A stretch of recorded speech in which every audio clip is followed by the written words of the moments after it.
jumping right in with Bassoon Buffoon versus. Wait, what are you? It's Bassoon Buffoon Apparently versus Eric Arcane Kyoto. Knight. Apparently he's playing against Arcane Knight right now in the gauntlet. But the plan is to be versus Eric Kyoto. Yes. And Bassoon Buffoon is playing a sweet Yeti list. Mask Maker. I like it a lot. It's a Yeti list with Mask Maker, which is a very exciting idea. And Enter Hostility. It's like all of the lords you can get. Yeah, your Wumps and your Mask Makers for extra Wumps, and your End of Hostilities for even more Wumps. That's a lot of Wumps. I already tried something similar on Ladder, like with Wump, Mask Maker, and the Mirror Image. It didn't work out too well. Maybe having more will work out better. Yes, probably. I'm looking forward to spectating this. I hope we will see more of this. Over on Eric Kyoto's side of things, we see the 8 merchant special, or no, 16 merchant special. Oh, the Scattershot combo. Yes, Scattershot combo. That's already spicy. Interesting that it's the version using Nesting Aethersaur. The version I know of hits the opponent in the face with the dragon instead. Okay, now I always played against the Aviasaur list. So I think this one is more consistent because Firemaw needs to hit face, and that's not really likely to happen. Right. The reason I think we'd been playing with Firemaw at first was to cut the number of colors down. Yeah, I think factions rather. I prefer this one. If you get Journey Guide out, you can fetch your combo pieces from the market, and they are already reduced. Right. In cost. That's always nice. Yeah, I mean the thing is, Journey Guide still won't make the recurring nightmare small enough unless you have 2. So I'm looking forward to this. Yeah, I guess it's an option, but yeah, it's absolutely going to be a. I got to play Citywide Ban on ladder against the Scattershot combo and managed to ban the Nightmare. I imagine that this is probably the dream matchup for Bassoon Buffoon. Sort of a slow combo deck that doesn't really affect the board beyond playing merchants until it wants to combo out. But then again, maybe the merchants will provide enough of a shield.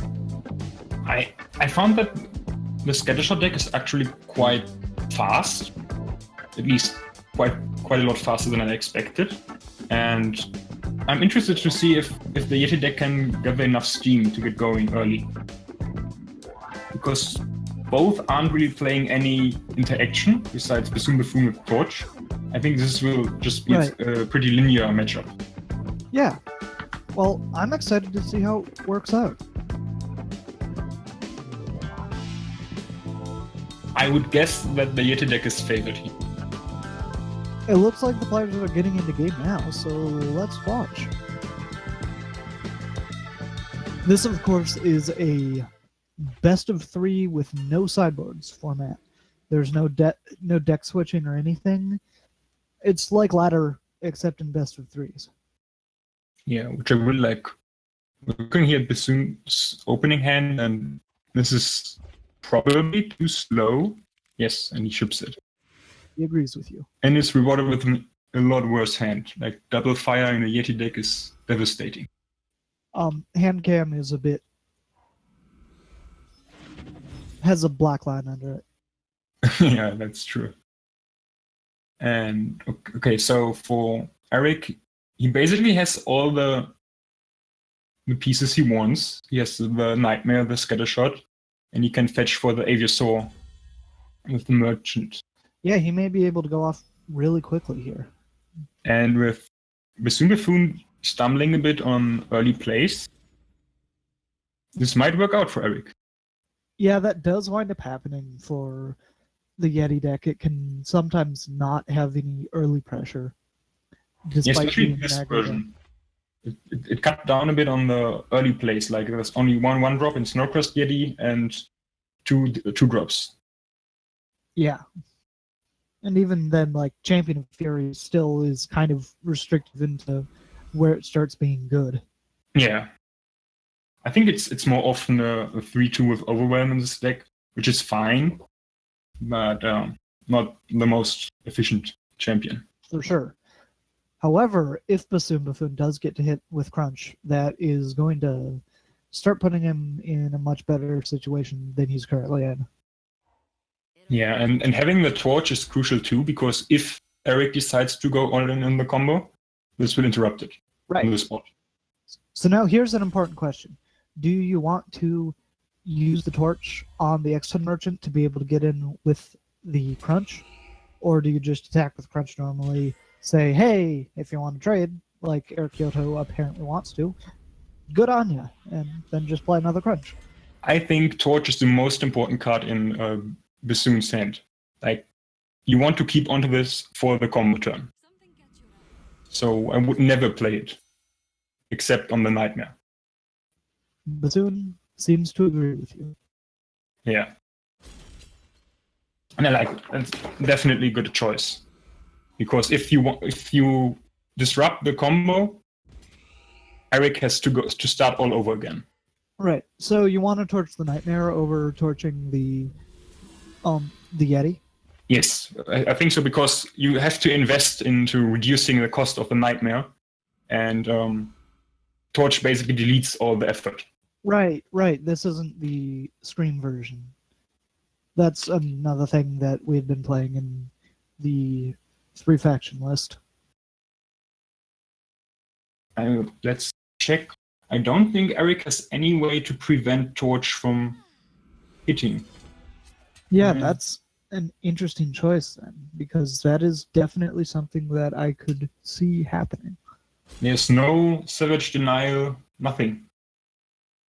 So this basically means as long as Bassoon Buffoon holds onto this torch, he will be safe from the first combo attack. Yep. I think that's looking pretty grim for Eric then. Now here's a sweet piece of value for Eric Kyoto, however. Those Journey Guides are going to be reducing the cost of anything he pulls out of the market. Yeah, I think that's a crucial part of the combo. That's why you like to play so many merchants, because it really speeds up all the cost reducing. Right.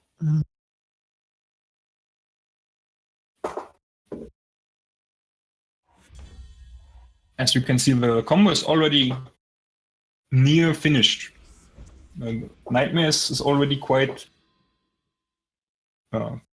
low cost, and get a shot needs to go onto the field.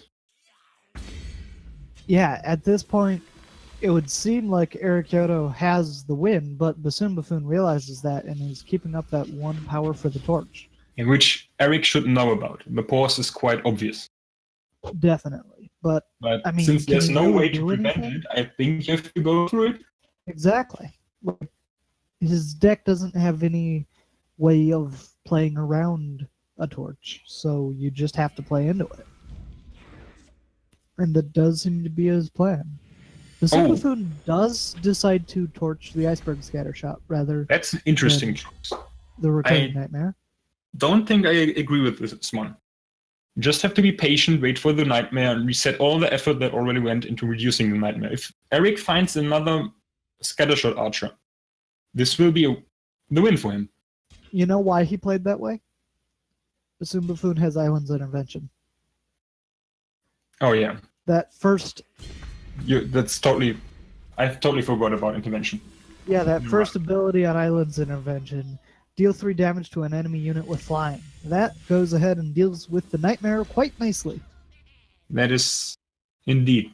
I totally forgot about Intervention. This makes Bassoon Buffoon way more favored. That's yeah. Like, I don't think he can lose this matchup if he plays it patiently.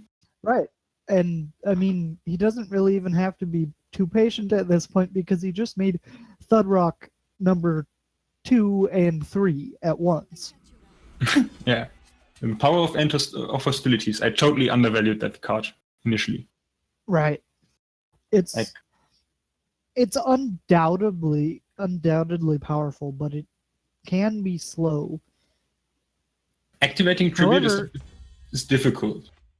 Yeah, but in this particular deck, it seems fairly realistic. I mean, you've got your little snowmen and everything that are just primed to be chump blocked. Yeah, that's true. Oh, and I like look at the- this. I think I have to take it on for a spin myself. But this is, yeah, I think this matchup is just over by now. There's so much pressure from Bassoon Buffoon, and Eric has no interaction to deal with this. Yeah, Area is just not going to be able to come back from this. I did ask him, and he said his name is Eri Kyoto. Oh, rather Eric than Kyoto, Eric- okay. Rather than Eric Kyoto. To use that one. And yeah, I expect this to be over next turn. I can't see any world where it's not. Nothing from Eric Kyoto's market is useful. He can Right. get Corey, Nightmare. Well, that's over. Okay. Yeah, his market is completely focused towards that combo, so he's not got any access to any extra play in the matchup. I hope we see him going off at least once. That would be my dream. I like the death by thousand needles Right. from the Nightmare deck. Yeah, the recurring nightmare frequently gets over 999 power, but still can't attack because it goes right back to your hand every single time you play it. So it's just one damage, one damage, one damage, one damage, ad infinitum. I always try on when I meet someone on leather doing some combo stuff like this to let them actually finish, because whenever I play a janky combo deck, I want to do the thing I built the Right. deck for. Right, I know what you mean. Like,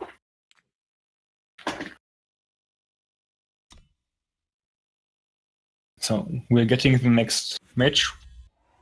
The advantage of no sideboards. Yeah, I like it a players lot. just dive right back in.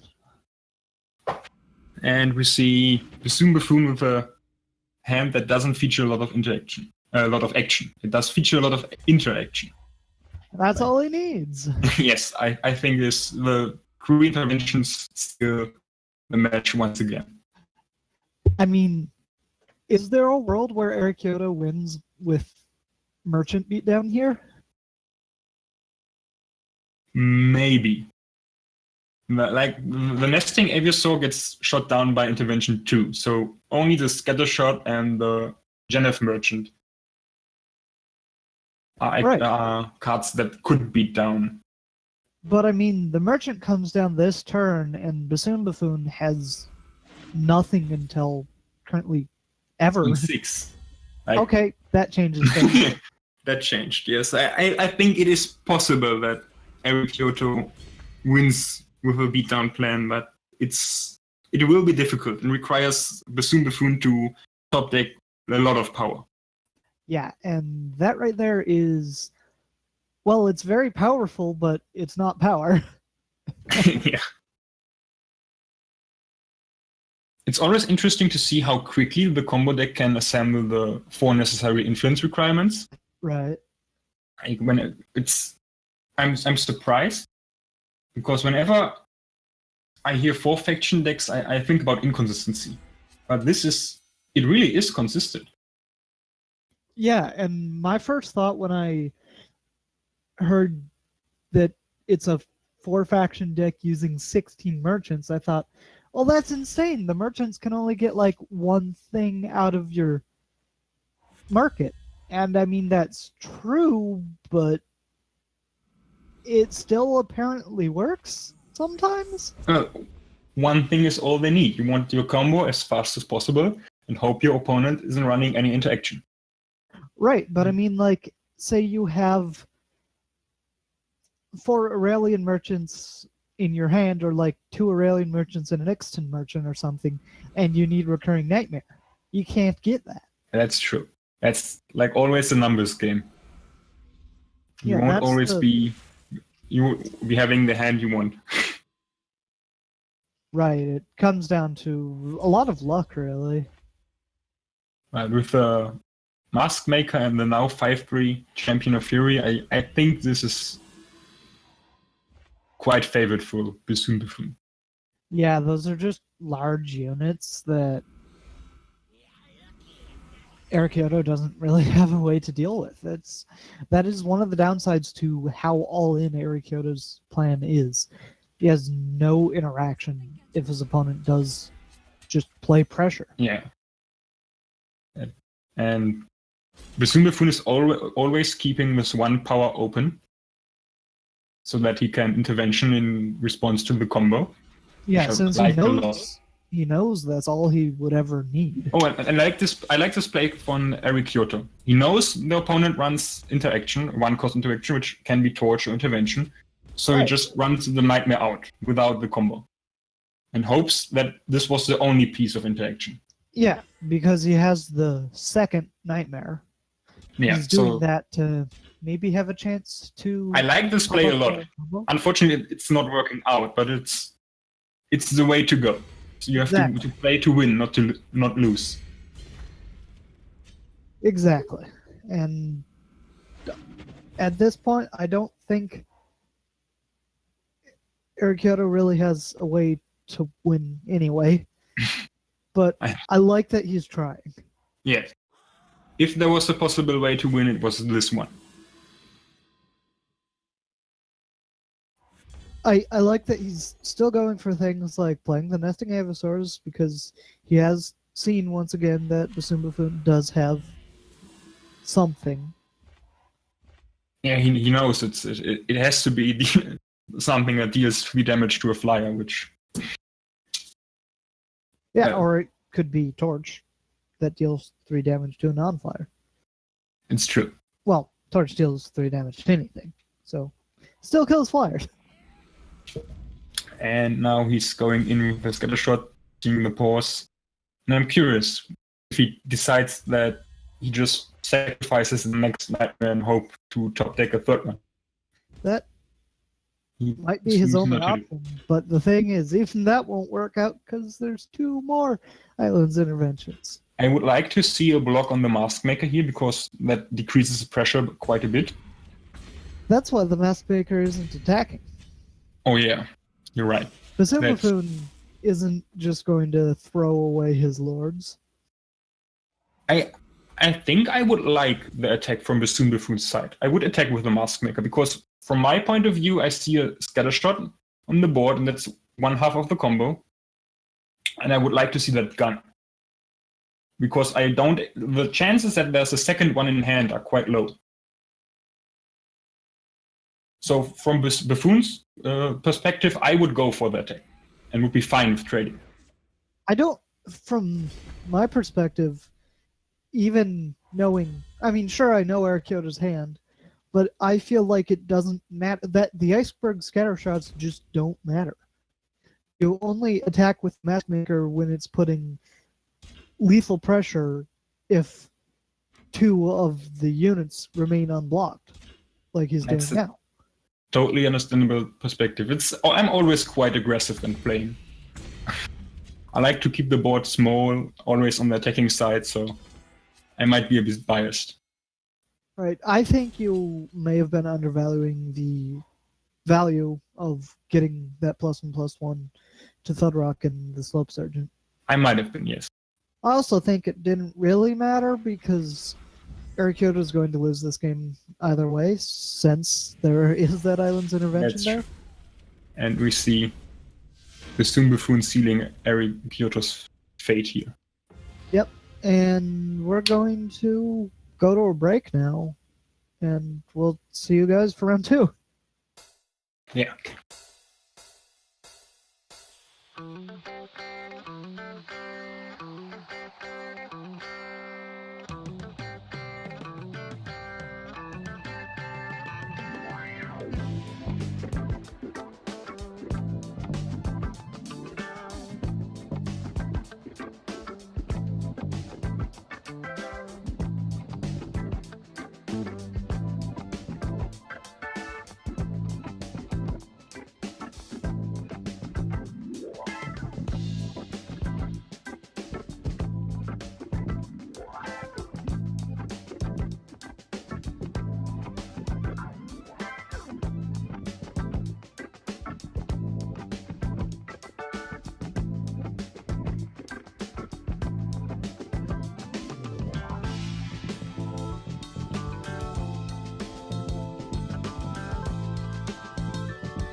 And we are actually back with some more round one action. We have the last outstanding match right now between Houdini, who is on, as he calls it, Dune, which is a Moment of Creation deck featuring Worm Calling, versus Krog, who is on good old Art mid range. Not much has changed over there.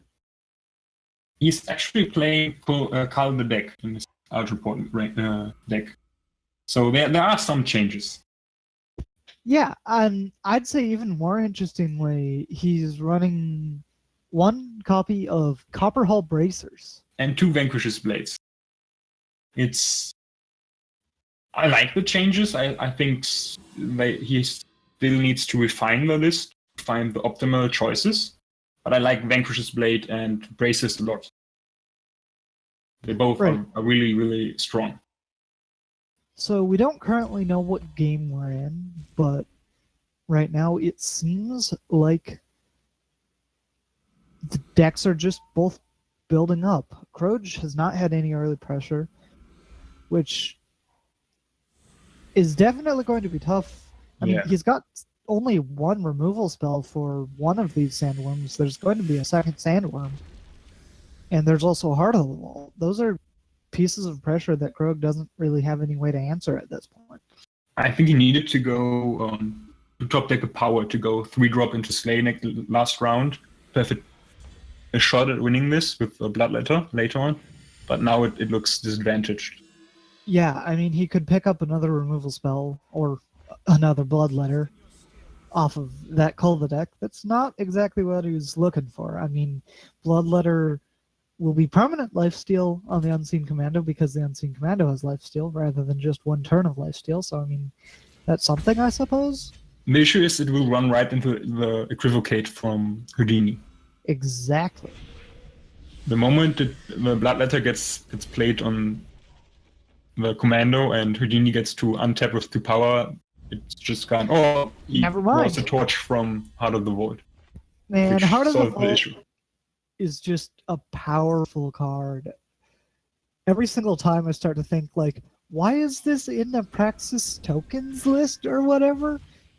I see someone draw a 0-cost torch off of it, and I'm like, oh, yeah, that's why. I'm still not a fan of Heart of the Vault and tokens. I'm believing in the pure list that really play tokens.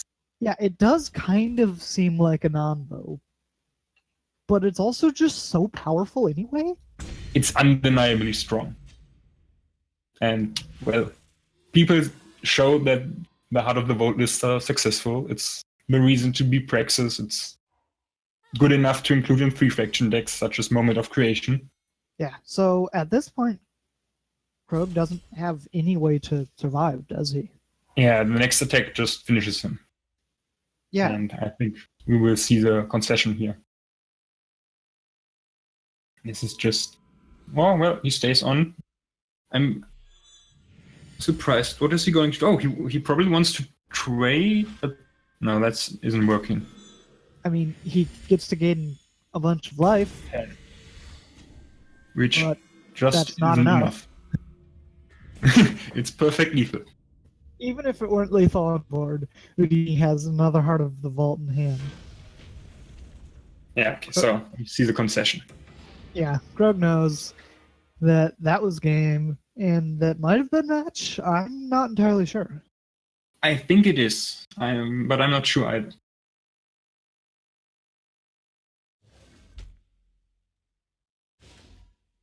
So I guess we just have to see. Sounds like that was match, which means that Houdini does take the win. Taking the win with Moment of Creation, a deck I really like and I'm really bad at piloting. So, how do you feel about having those sandworms? It's an interesting choice. I haven't thought about it, but it's another spell and it fits the theme. You create huge units that outvalue the opponent. It's a 2-for-1 in most matchups, and I think it's a good call. Yeah, I mean, because of the Moment of Creation, it's like a 2.5 for 1. Yeah, exactly. It's basically another copy of Moment of Creation. We're no longer live.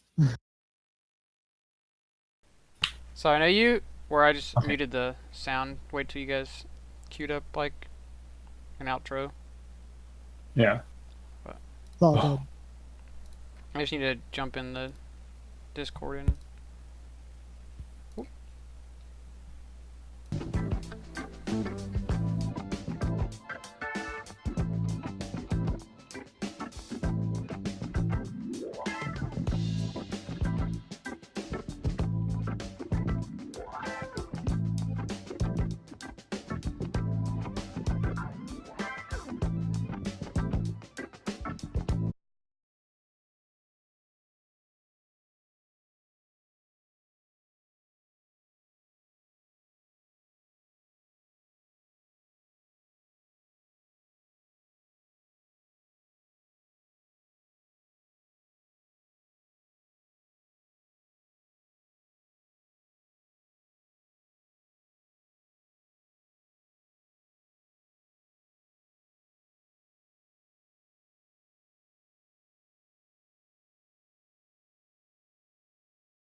I wanted to play instead. So I just kept it in because it Right. really is slow. Yeah, like, I mean, you have to hit with her at least once for her to do anything. Yeah, and even then you have to be drawing units at that point. I initially put it in because I liked the interaction of War Leader with Arik Interrogator, the idea of giving it +1/+1 so it immediately draws cards. Right. But that never happened. I Yeah, never got to do it. exactly. It just seems like a more gimmicky way to do it than the classics such as Xenon Initiation or even Xenon Obelisks. I like Stand Together with Arik Interrogator. That interaction is really strong. You get to draw all the cards and have the protection. That's if you get to do this, you are likely to win the game. Right, Stand Together does seem like a very good combo with it. I see that it runs Sword of Unity as well. Yes, one of my favorite new cards from set 4. Sword of Unity is so strong. It's great against aggressive decks. It's great against control decks, and it's just what you want. Yeah, the one only of my- issue is the double time, double justice in the 3-faction deck that is centered around Shadow. Right. So, let's take a look at the hands. Romanova has quite a bad hand that has 0 action going, and I would mulligan that. But Romanova decides to, I suppose, trust in the value of Crest of Mystery? He probably thinks he can find action soon enough and has the Sabotage, which is a great card against Moment of Creation. Well, let's hope he finds it. For Houdini, he has Hailstorm, Torch, and Merchant early. I think that is exactly what you want. Oh, this is a Romanova's mulligan. That would probably be why the hand is so not good. Okay, but it looks a lot better now with that Auric Interrogator, which can come down on turn 3 and can pick up a Stand Together on turn 4 if a Romanova decides that's the right play. A Romanova should... Okay, so he removed the Torch, knows about the Hailstorm, and it will be interesting to see how he decides to use the Interrogator. Right, it's because probably the best to keep it till turn 5 with Xenon Initiation in hand. Yeah, that's what I'd be thinking of doing at this point if I were a Romanova. Because I think you got the best shot at winning if you get to keep your Interrogator around. Now here we see even just some micro value, some micro combos in Aurelian Merchant having 4 toughness. That means that Houdini can toss out Hailstorm and not lose his Merchant. Yeah. Aurelian Merchant is so nice. It's so resilient. Yeah. And he got the Worm Calling, which will put quite the pressure on Romanova in the next couple of turns. Right. And it's not looking great. Like the deck is playing 8 2-drops and LSC, which is technically a 2-drop 2, but didn't find any. Yeah, I mean, do you really care about playing Alessia's at 2 if you don't necessarily have any of the 1-cost spells? I mean, half of the... I guess you can play 8 of them on turn 1, but definitely not the Dark Returns. The thing is that you won't be able to cast Alessi in like most of your games because only Seed of Progress will enable casting it. Right. I see what you mean. So it's great if you get it on turn 1, but that's just unlikely to happen. So Romanova decides to give Killer to that Awakened Student. It's to prevent the Hailstorm value. Yeah, that combined with the extra +1/+1 from the Empower meant that 4/4 is both able to kill the Aurelian Merchant and survive the Hailstorm that Romanova, of course, knows Houdini has. And it delays the worms too. He knows about them. He saw the Worm Calling, and luckily Houdini didn't top the undepleted power, so he couldn't play the 7/7s. However, that Equivocate is going to make an Illumination Wisp, which is a lot worse than a Student. Yeah. The Illumination Wisp is basically just not existent. Yeah, it's a speed bump at best. At least, well, maybe we will see the worm calling being effective here. And a 7/7 is quite tough to deal for the list Romanov is playing. Only Slay and well, there's one Vanquish and 4 Slays. So you can answer it, but not at the moment. Right. There are options, but it's pretty hard to get them.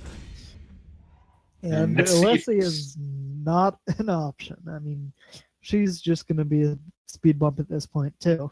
Yeah. So now Yeah. here's a question. Have you thought of maybe a TJS, or no, FTJ, Firetime Justice, Moment of Creation deck? Or I have a Fire Time Justice list with Alessi. right, It's not playing Moment of Creation, but it's basically the same idea. You have the grindy core of Combray cards, just with the fire side, with Purify, Torches, and Right, it I works feel- better than the Shadow version. Yeah, I believe that. I feel it could be a much better grindy deck that could possibly get to the point where it's playing Moment of Creation. Like, you basically make some unholy amalgamation between Houdini's deck and Romanova's deck. My list is playing Rezon, because you already play a lot of spells, and having the extra life steal is really valuable. Right, since it is a slower deck than like the Miracle Grow or formerly Infect or now Miracle Blitz lists. There's several names running around for it. I'm advocating for Miracle Blitz. Yeah, That's the one I chose. that does but- seem to be the one that we're landing on. I just need to remember to call it that and not Miracle Grow or Infect. So The we will point being- see the attack from Houdini, the 2/7/7 attacking every turn. It looks rough for a Romanova. He can Definitely. afford to jump block for another turn, because whatever he plays will just be killed by the hailstorm. Right. And there's So- another worm calling. That's And that's just too many units for a Romanova to have any way to deal with. yeah, I agree. That's just like basically BM. He shows, well, even if you deal with my 2/7/7s, I have Yeah, more coming. yeah. It's the equivalent of showing your hand to your opponent and saying, just concede already. You can't win at this point. Okay, so this Sabotage can get the hailstorm from the hand, and that allows to jump block for a couple of more turns. Right. Exactly one more. Yeah, I mean, Oh no, I forgot. together, an Illumination Wisp and Auric Interrogator can kill a Sandworm, but then the Interrogator is probably going to die, or maybe even the Wisp dies in that trade, because Interrogator damaging a Romanova is starting to become a somewhat relevant clock, especially right now, because that will bring a Romanova down to 7, which makes either one of the Sandworms hitting exactly lethal. Yeah. So I Romanova imagine- does get to go into the market and grab a Slay here, which is something. I'm not sure that's. Yeah, I think it probably was necessary, but I would like. I think the winning line involves a sort of unity. Right. That's also an option, but it seems like Romanova's going for the play to win, not to not lose plan, especially knowing that Houdini has 2 more 7/7s in hand. Yeah. He needs So- to top deck more removal or jump blockers. Right. So that Black Hole War Leader is another chump blocker, and in theory, the Illumination Wisp or Interrogator can also be chump blockers here, and Interrogator is still card advantage, which does remain relevant. It does, See, but look. it's some. Oh, there's a vanquish. That's necessary to win, I think. Definitely. I'm interested to see when Romanova decides that the interrogator isn't worth it anymore. And that is right now. But I I guess think- he's leaving it to Houdini to decide. Okay, so Houdini you does decide to card cover. advantage is more important than the life loss. Right, and I feel at this point the combination between the card advantage that it was providing Romanova and the stress of it being something that is really relevant for those sandworms. I mean, it could then combine with like a Black Hole War Leader or a Winchester Merchant to trade 2-for-1 for another sandworm. I expect to see the Scorpion Wasp coming out as soon as the Wisp attacks, which is a bit sad because Yeah, that's gonna be a very sad feeling for that. he player. doesn't attack. He calls the Scorpion Wasp. Oh, no, I was confused for a moment. Yep. So we see the Here's Wasp, and attack, that seals the fate. Romanova sees the Wasp and finds the concede button instantly. So that's game one going over to Houdini, and based on what you're saying, that's probably what we should expect to see in game two as well. yes, I think this is just how this matchup goes. Like, if a Romanova doesn't get a very aggressive start, the moment of creation will just outgrow it quickly and render you pretty much useless. You can pretty convincingly believe the creator of a deck if they say they don't think it's very good. But because this is a no sideboard format, we get right back into game two. Let's go. Yes. And I think I already learned my lesson. Those Black Hole War Leaders should just be Blister Sting Wasps. Yeah, Wasp would be a much better option. It's still not a spell, which is kind of disappointing. I feel like this deck Alessi needs more spells, and I feel like you're going to get more and perhaps better even spells from Fire than you do from Shadow. And you get Kennel Master. I'm playing 2 Kennel Masters in my list to fetch with the Preston. Oh yeah, that's another exciting option. I like it.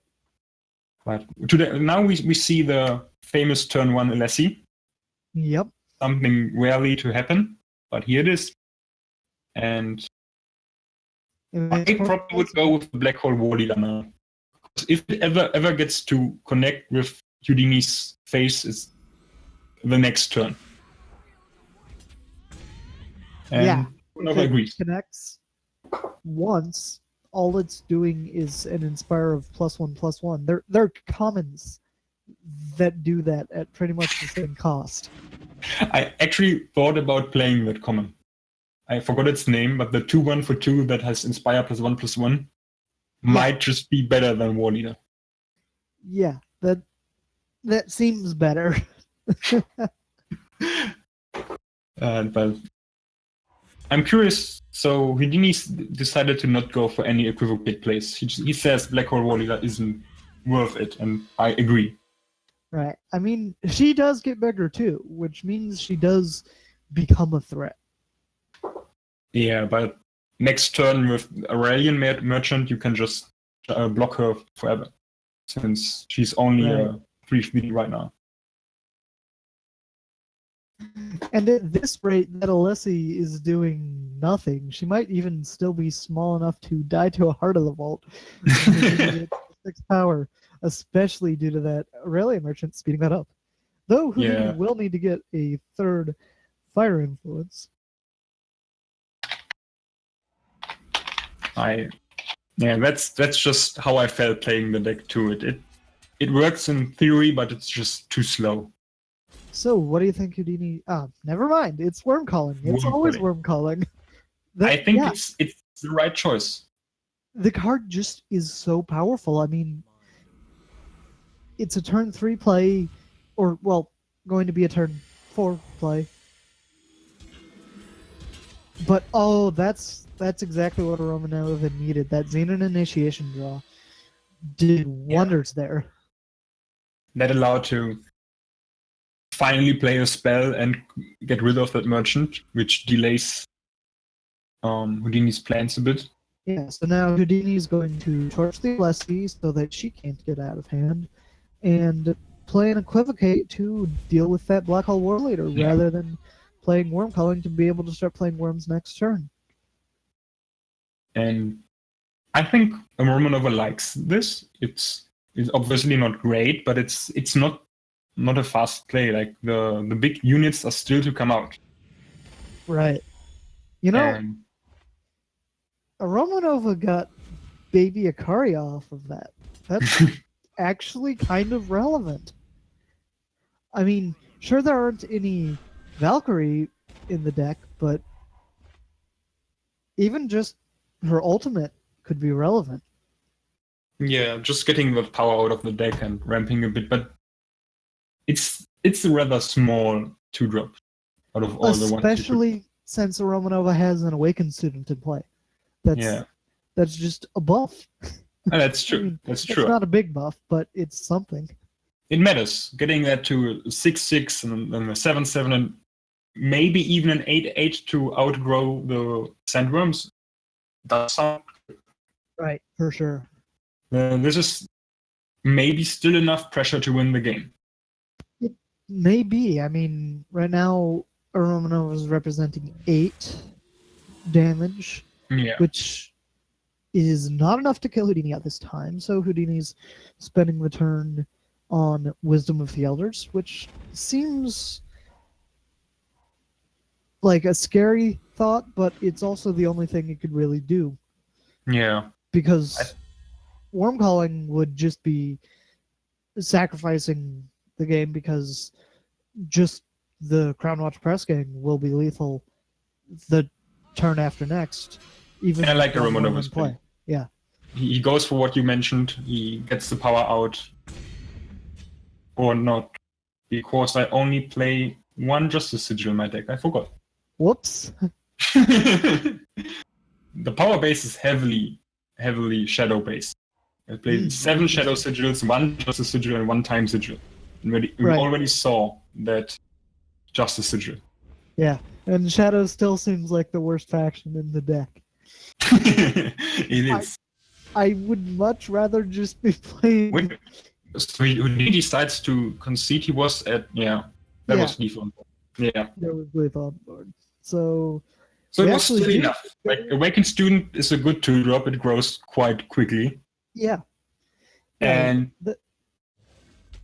it was just barely enough.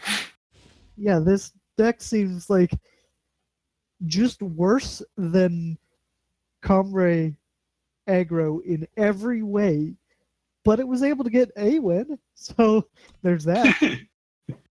And players are going right back in the game. Yeah. So we see the opening hands. It's a bit slow for Romanova. Currently, he can't play a turn 2 Awakened Student.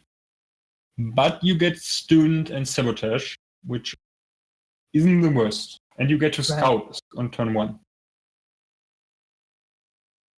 This is probably a keep in my eyes. It's a bit slow. Yeah, I like Houdini's hand. If it had one sigil in the hand, that would be just great. The thing is, I don't think Romanova is going to be consistently putting on so much pressure that is going to prove to be a big issue. Yeah. Sure, it seems like it's a pressure-based deck, but it also is built to be a grindy deck. It's only half of the deck is pressure and tempo. The other half is value, which isn't the place to be when you build your decks. Yeah, Houdini does decide to mulligan and gets a hand that I think is worse. Hand. I think I would much rather have a Romanova's hand here than Houdini's. Yeah, I think of all the options, I think I would have preferred Houdini's first hand over Romanova's current hand, or Houdini's current hand. Yeah. So I'm interested to see what the Sabotages will get. I expect the Equivocate will go first. You think that goes before the Wisdom of the Elders, just because you can't see the rest of Houdini's hand? you have to assume that there's going to be some amount of pressure already in there. Maybe he goes for wisdom. I think, yeah, thinking about it, wisdom is a better card to get because they can't cast it now. Equivocate has no target, and next turn they can go Awakened Student into Sabotage, Equivocate, and I think that is a pretty good state for Romanova. He gets a Awakened Student with a Slay back up, and the Winchester Merchant to fetch any answer he wants. Yeah, that Slay is going to be necessary for getting rid of the Sandstorm Titan, and currently Houdini does not have the power he needs to be able to play the Heart of the Vault. Was that a power play into Sabotage and then Student last? This Yeah, could have that's been an the interesting order. it will be interesting to see if it matters. Definitely. I mean, that Sandstorm Titan's going to pick up a Slay, which means there's currently nothing to deal with that Heart of the Vault, but oh, here we are. That's an Aurelian Merchant. You know what Aurelian Merchant gets? Worm Calling every time. Yeah. So I'm just looking at this list, and you get Find the Way, Moondial, Worm Calling, Shatterglass Mage, and Moment of Creation, and I think Worm Calling is the best option. Yeah, Like I mean, always. there could be something to be said for Moondial. That's just too slow. Card draw every turn, but exactly, it's slow. And your opponent does have a lot of units in their deck. And with the press gang draw, I like Romanova's hand. He probably wants to find another power to pump that student to a 4/4. But it is looking good. Right. Houdini is deciding on his draw. And there it is. The infamous Worm Calling. I'm really liking this deck. Yeah, I think Worm Calling is really good in Moment of Creation. Yeah. Let's see. So there isn't a power draw from Romanova. That means that the Awakened Student is going to remain not big enough to attack him through the Aurelian Merchant. Yeah. Romanova is going to just spend the turn thinning the deck by playing Crown Lodge Press Game. I mean, I guess it adds some pressure as well. I like that. You want to use your power efficiently this turn, and you can go Alessi plus Instinct next turn to get some value. Yeah. Oh, that torch is going to kind of be one turn too late. Yeah. Maybe it gets a student if a Romanova doesn't top deck another power because of the Never mind. Never mind.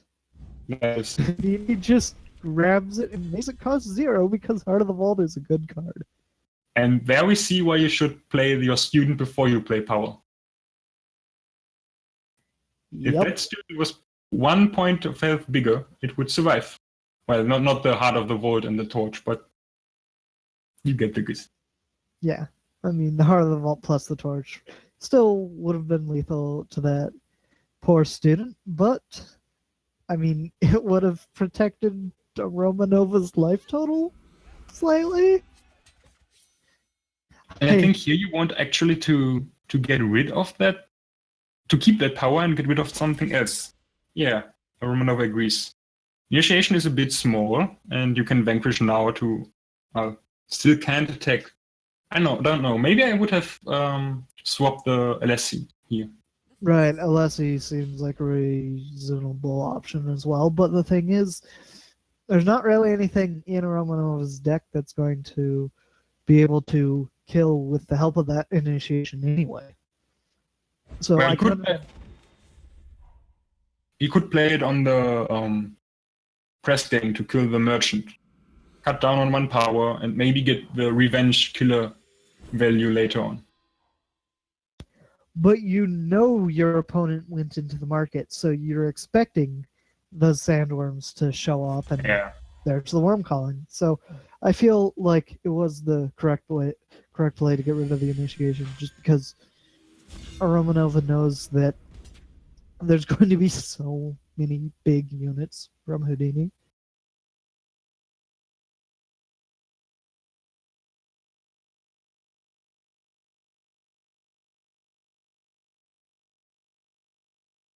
So he will be able to get in for 4 damage, but I think the worms will probably be enough to stall the board and go even on the offensive.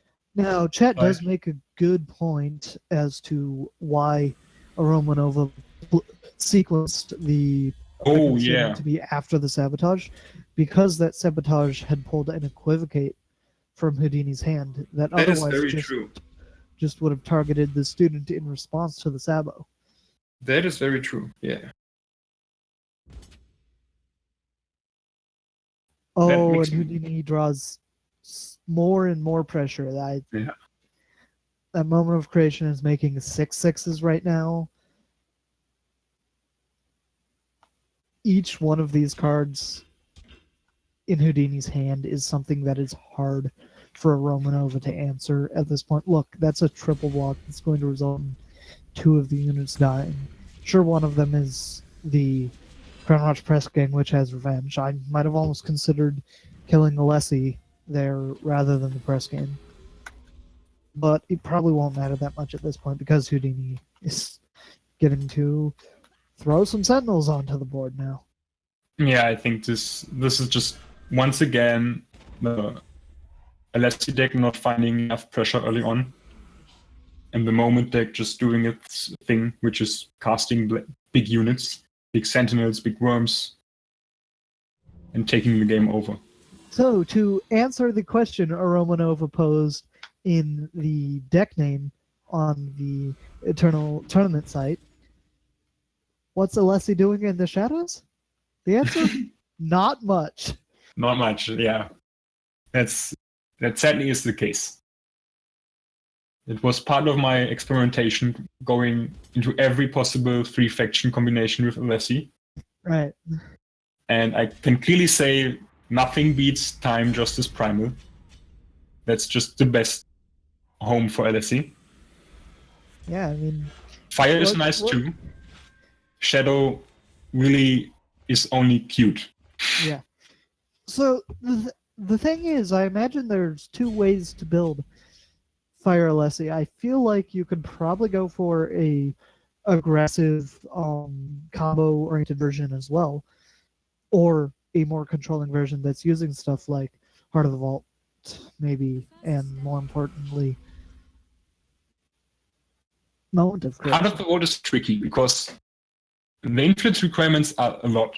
Like probably too much for the deck. It's already greedy to cast Alessi early and Rizan late. Yeah.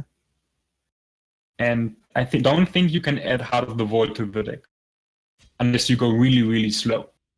Yeah, I mean, kind of what I was thinking is essentially Houdini's deck, except rather than the added card draw from blue or primal, you get access to various things from Justice.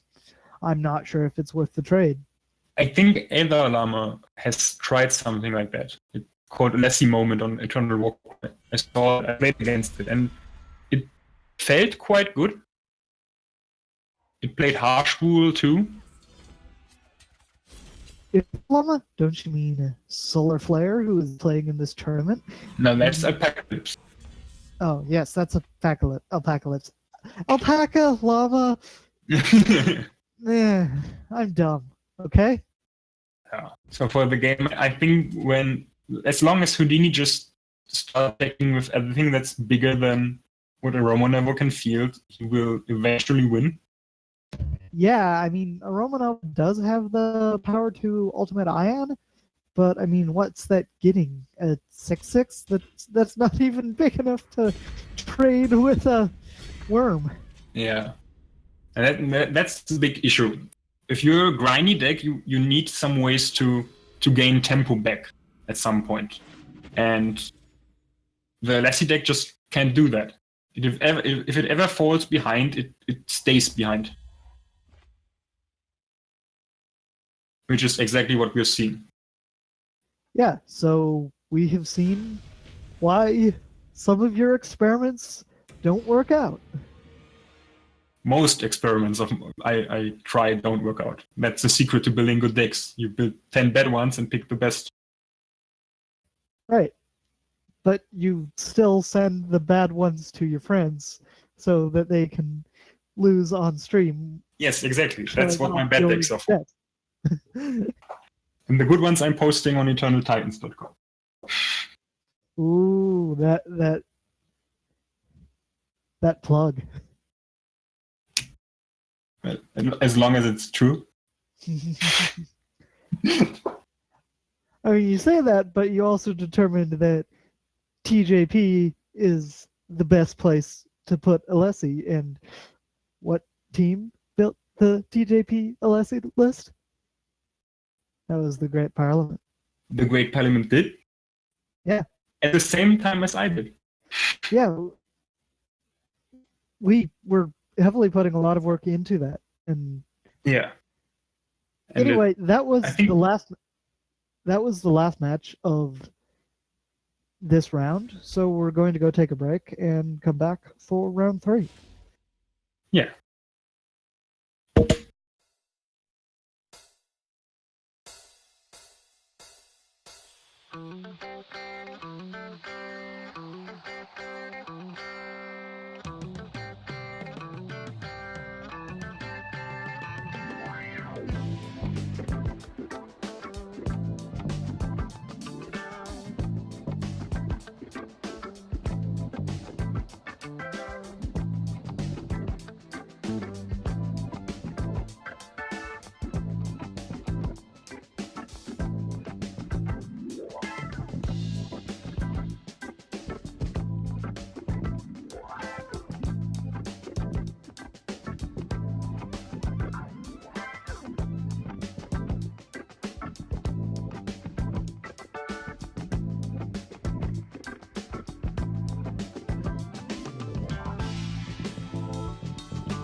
Hello, everybody. We are going to be back with round 3. This is going to be the finals between Isochron and Houdini, who are both now 2-0 with their respective decks. Yeah, so we're looking at the JPS control list, which I know Isochron is really fond of. And again, FTG Moment, which is also a fairly controlling list. I mean, it adds a lot more pressure than I imagine this other list is going to. yeah, so I think this is probably favored for the Moment of Creation deck because it generates tons of value, as we have seen prior. Right. It's just always going to be more value than a Jotun Feast Caller is able to produce. Yeah.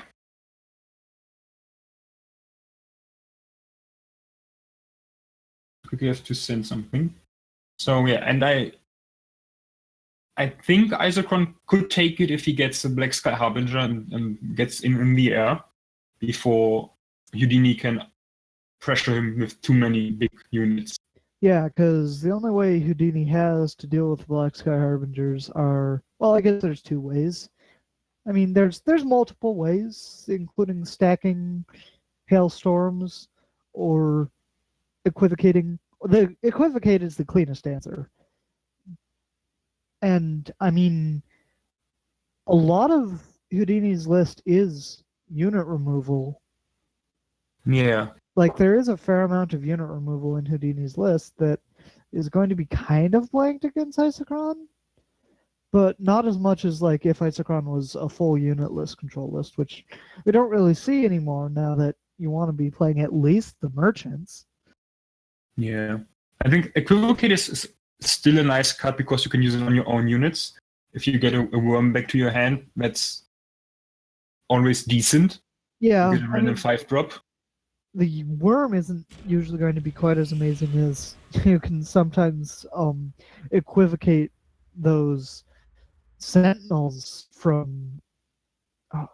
I keep forgetting the name, even though I know it's the name of the deck. Moment of Creation. Yes, that's the one. Thank you for having my back. But yeah, sometimes you can get something really powerful off of a moment of creation sentinel that you also may have just saved from something like feeding time. It's interesting to see the split of the removal. Like you have 2 permafrosts, 2 annihilates, what else? 3 islands choices. Of course, 4 slays. Slays one is pretty much the best removal spell. And 2 feeding times. It's like a lot of 2-offs. You can't really predict what you're likely to open. Right. But, The thing is, they all kind of do the same job. yeah. It will be interesting. I think this will be a close matchup. Right. Another interesting thing I saw was that Isochron is running a Vision of Austerity in the main, alongside the one in his market. I think the idea behind this is probably that you can just swap it to the market or strategize it away if you don't need it in any matchup. And the players are getting into games, so let's see how this turns out. Yeah, this is a really slow hand from Houdini. Ooh, we see Isochron rocking the new player icon.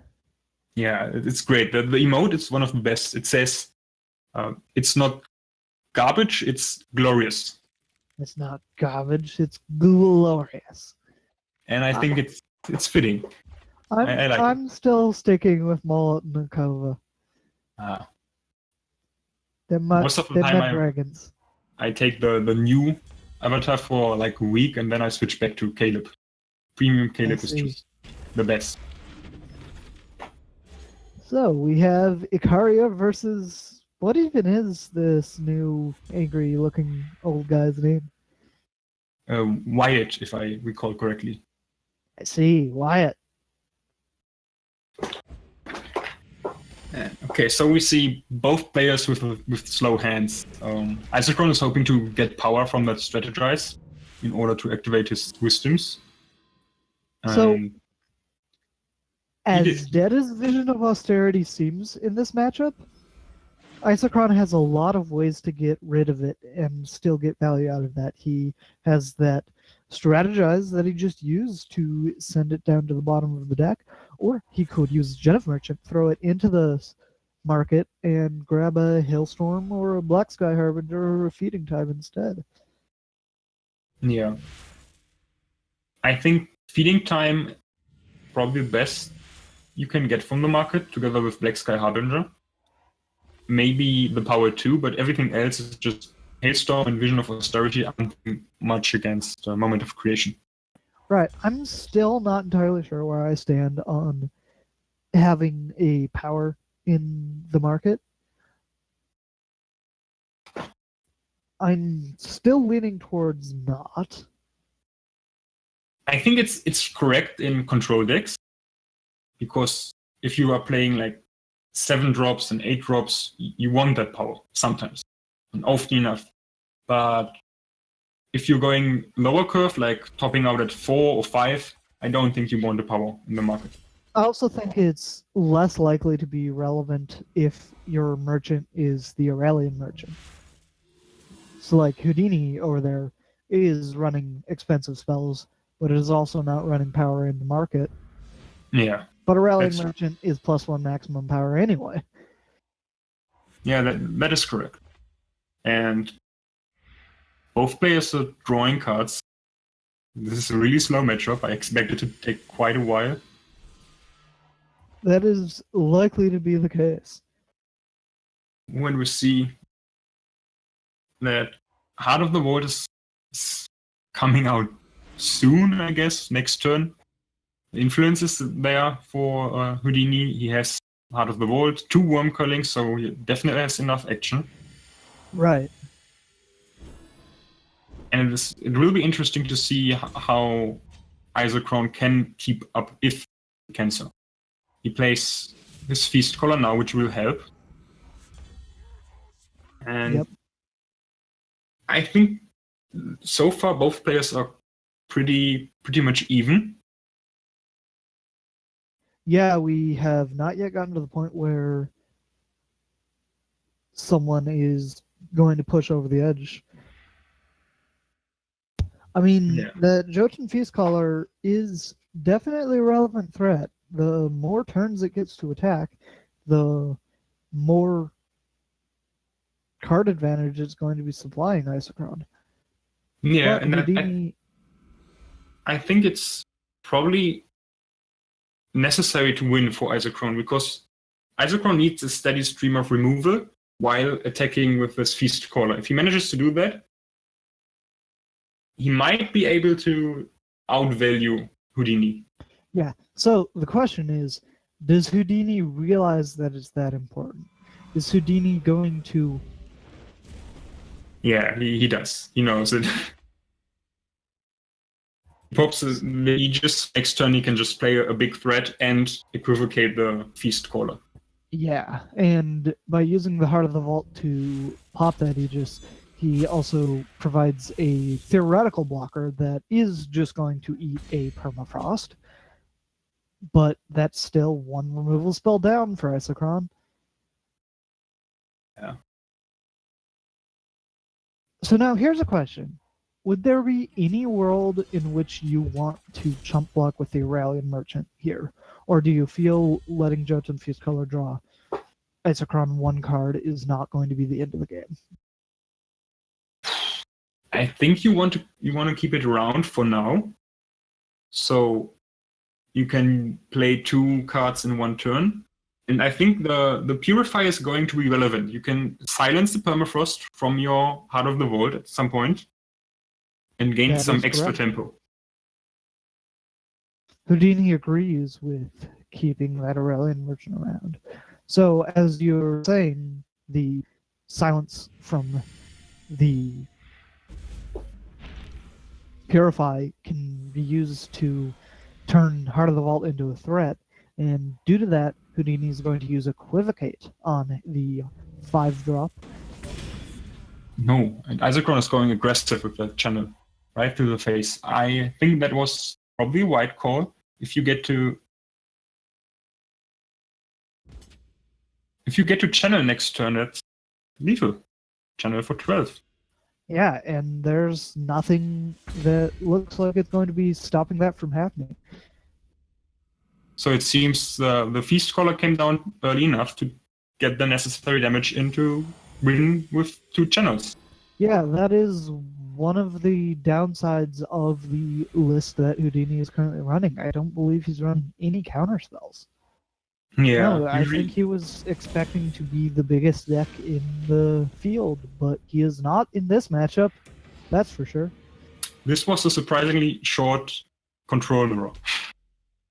Yeah, that sometimes happens though.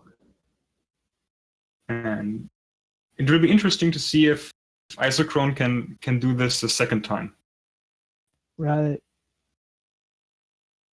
It required having lots of cards in hand. Getting to deal 12 damage with the channel is not easy. It requires a slow matchup where you get to draw all the cards. You don't have to spend your removal too much. And it worked. It might happen again. I think getting the Feast Caller out early was the key to winning this matchup. Right.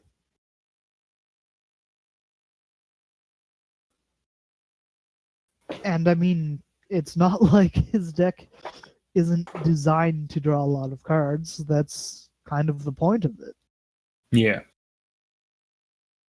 I think I might have to reassess my initial thoughts about the matchup. And after seeing this, I could see Isochron being slightly favored.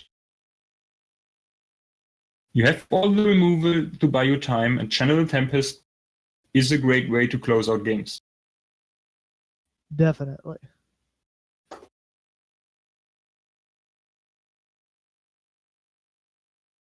Seems like the players are taking a short breath between games.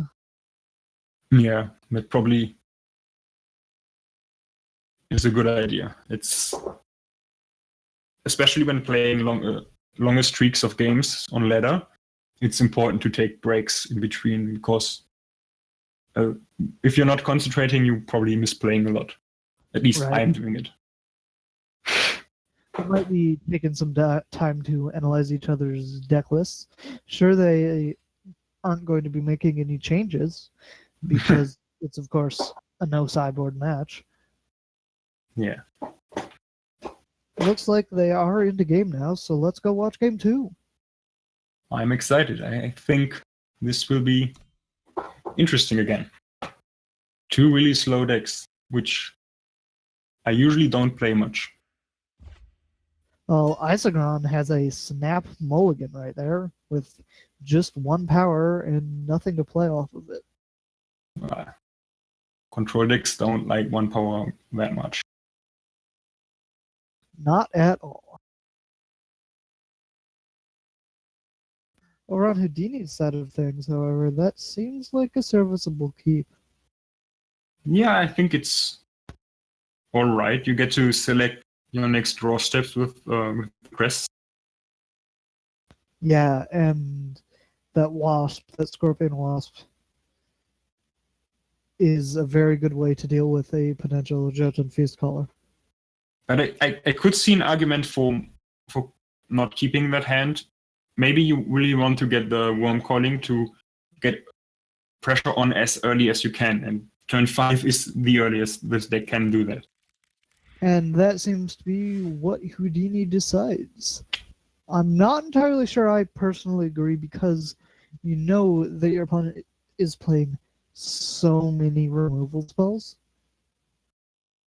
Yeah. I think it was a close call, and I'm not sure which line was correct, but I like the hand Houdini redrew. Having the Merchant, the Worm Calling, and an Equivocate maybe to get a threat of yours back to your hand is nice. So at this point, you're pretty much all in on the plan of using the Equivocate to pseudo-save a unit? Yes, it's what I expect Equivocate to do in this matchup. I think it might toss back a Feast Caller as we saw last game, but I would expect it to just save one of your units to reuse later. It's one of the big reasons why I like Equivocate so much. It's never a bad card as long as you're playing units yourself. Right.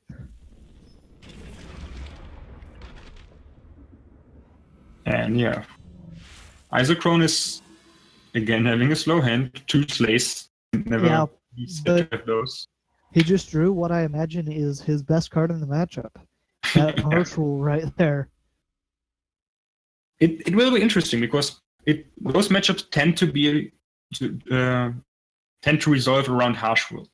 You can play it slowly from Houdini. If you only play one from at a time, or maybe 2 threats at once, harsh rule doesn't get too much value. And that's the key. Fair. I think maybe it is a correct play to just take it slowly. Just play one worm after another. Hope to run Isochron out of the removal, and just win with your never-ending stream of 7/7s or bigger. Yeah, so just play one threat a turn, or not even a turn, but one threat, and once it dies, then play the next threat. It might be the correct choice. Because Isochron is beyond just those harsh rules, also running copies of End of the Story. Yeah. And having a 4-off in your hand at turn 5 is a 51% chance. So you should expect the harsh rule more often than not. Yeah. Especially now with the added End of Stories. That's like 5 harsh rules. Definitely. Sure, at this point, the End of the Story wouldn't be played this turn, and Isochron was obviously deciding not to go with the harsh rule this turn because there's no real reason to do that when you could just use a single target removal spell like that Slay. Yeah. And Houdini has the option to play the Strategize, hope to grow a power, or just go with a safe play, which he decided to do. I agree. I would go with the safe play here too.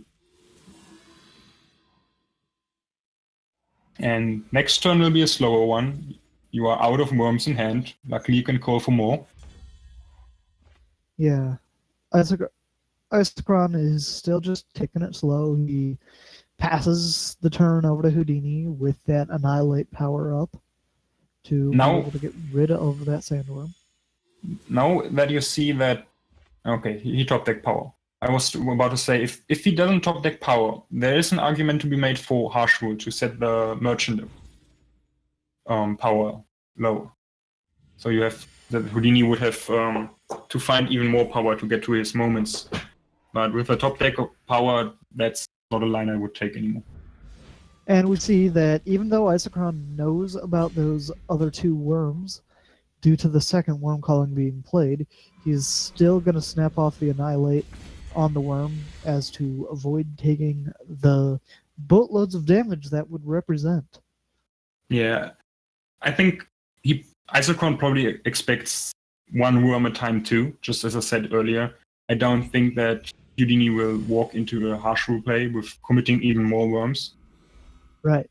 So I think going for the single target removal is the correct choice. And now we see the really slow JPS control deck actually going to be aggressive. Yeah, that's what Black Sky Harbinger can do for you. It's like it looks like a tempo matchup from now with really slow decks. Yeah. They are fighting for tempo. It's nowhere near as much tempo as we've seen other decks make use of, but it's all the tempo they need. Yeah. And I like that Isochron played the Throne Warden here. Just, you can take 7 damage once, or even Permafrosted. That's valid too. And just go aggressive. Start the beatdown and wait for a channel to finish. I like this plan from Isochron because he knows that Permafrost might not necessarily be permanent. Yeah. Even though it says perma in the name, there are ways to silence it. That, by the way, is a reason why I would like to see it next turn. So you can wait, take 7 once, and play permafrost the turn you're planning to attack. So we saw Houdini choosing to equivocate the Black Sky Harbinger, and I have some issues with that. Namely, there are a lot of big 6-drops, and Tomb Protector is one of them.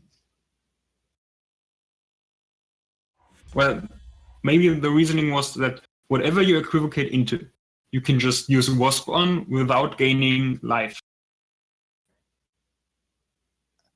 I mean, even then, you're 2-for-1ing in your opponent's favor. Sure, they're spending a lot of power, but I still think that it would have been better served. Houdini would have been better served to have that back, that equivocate back, maybe to save a permafrosted sandworm or something. Yeah, maybe. And I think now we are going to see the harsh rule from Isochron. Houdini is committing 2 merchants and a worm on the board. You ran out of single target removal, and this is representing a lot of damage if they have a silence, or just simply attack with a 7/7. Yeah, and that's another argument against equivocating one of your opponent's units, because after the Harsh Ruler end of the story, there's still a Tomb Protector in Isochron's hand. Oh, and he gets the moment of creation. That does make sense, because at this point it's going to be for, let's see, 3, 4, 5, 7. That's 2 7/7s. Just like a sandworm. Yeah. Worm calling. And Isochron decides to not go for the harsh rule, which is interesting. I don't know if he just says he can't beat that much value, because he probably expects the moment from the market. And, well, it's interesting. I think he's choosing to trust that his opponent probably did something like grab that moment of creation from the market. We see that Houdini got his sandworm traded for with Isochron's 2 units. Now, that definitely shows that Isochron is representing a harsh rule effect. Yeah, that block says it telegraphs harsh rule is coming. And yeah, I like that. I like committing a worm, hoping to get the harsh rule out of hand, which doesn't Won't work out because of that feeding time. Yeah. So now Houdini has to commit the moment of creation. No, I don't think he can win if he just attacks for 2 every turn. But you have an equivocate. You can save your sentinels if they harsh rule. Yeah. And hope that's enough value. I mean, to be perfectly fair to Houdini, Isochron is not representing any clock right now, and is not representing enough cards to make Channel the Tempest into a relevant threat at this point. But I think you still have to pressure Isochron. If he gets to channel on a nearly empty board, to attack doesn't represent that much. You just can reload his hand, and from that point it will be difficult to keep up. So I would have preferred just committing something more to the board. Look at this though. This is nice. This does manage to get the Scorpion Wasp out to block the Tomb Protector. Maybe I think I would like equivocating your worm and playing the new 5-drop and hoping to get the harsh rule out of the hand that way. This is also an option. Houdini, of course, has card draw too, and that strategize, and look at what he draws. Those are both pieces of pressure. So I think I would just go with Titan now. That's probably enough pressure. 7 damage per turn is the 3-turn clock. However, look at that. That is still not Yeah. a harsh rule. At some point, yeah. Okay, so I like this. Saving the Titan, having another 4-drop. Just it's all about getting those harsh rules out of hand. And at this point, Houdini has to expect 2 harsh rules in his opponent's hand. Can we just talk about how that harsh rule, or that Equivocate was used to save a 4-drop, which is probably the most efficient unit that you could have gotten for 4, turning into a charge stranger. Whereas, like, if you had used it to save a Titan from, or a Sentinel from Moment of Creation, that could be a much bigger unit. And there's finally the harsh rule, the first one. Yes. And I think if Houdini just plays one moment, that's enough to get the second harsh rule, or end of stories in this case, out of hand. No. And No, that is not going to get the end of the story out of Isochron's hand. Because it's going to get You the don't think Island's so? choice. It's going to get countered by Island's choice. oh yeah, true. So, yeah, I think You normally see means- Island's choice as a single target kill an attacking enemy big guy, but now it's going to kill both of Houdini's big guys. And perhaps due to thinking that his opponent might have a counterspell, having maybe seen a pause, What- no, it's not like he's played anything big enough to see that pause. yeah, and what else gets countered by Island's choice? Right. Like at some point, you just have to run your threats out, hoping your opponent doesn't have the answer. Houdini's gets- being really persistent in this one unit a turn play, and Yeah, I think this is the way to go. You already saw 3 slays, 1 annihilate, a permafrost. So your opponent only has that much single target removal. So this will be probably a hand full of board wipes, and I like this. You just have to take it slowly, and eventually hope to win. I mean, by that many, you mean most of Isochron's deck. Yeah, it's the island's choices, and I think there's still 1 slay and 2 feeding times left. So 3 removal spells that are relevant. Permafrost is sketchy against Equivocate and Purify. Oh, and we see the island's choice on the worm. This is big. Yeah, because that saves Houdini's Moment of Creation from that Island's choice. But here's another Island's choice. But if Isochron is repeating this step, he will just island's choice this worm again. And I like how that's the patient case. Houdini is with moments. Yeah. Now we see Houdini equivocate his sandworm. And now it is... That's That's a really definitely- bad 5-drop.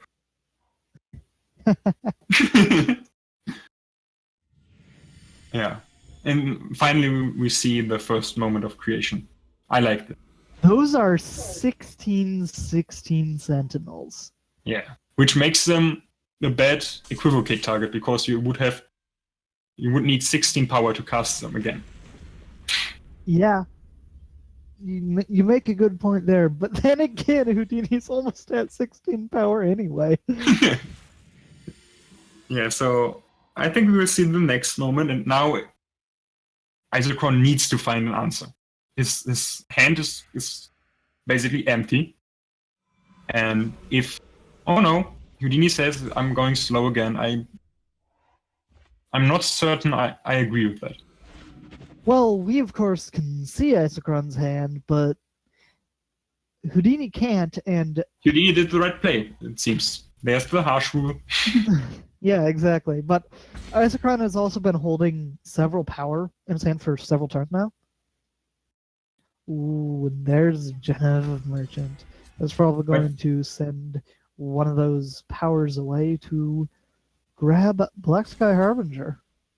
Yeah, but with Feeding Time Gun and only Black Or Sky Harbinger, another Genev merchant that I didn't realize was in Isochron's market right now. You know, that works. that does work, yes. It That's- generates value. That's what you want at the It moment. does. It And double blocks Heart of the Vault. it does. That's such a good play. You could, well, Houdini can equivocate and torch in response to save his Heart of the Vault. Or he just goes for it this way.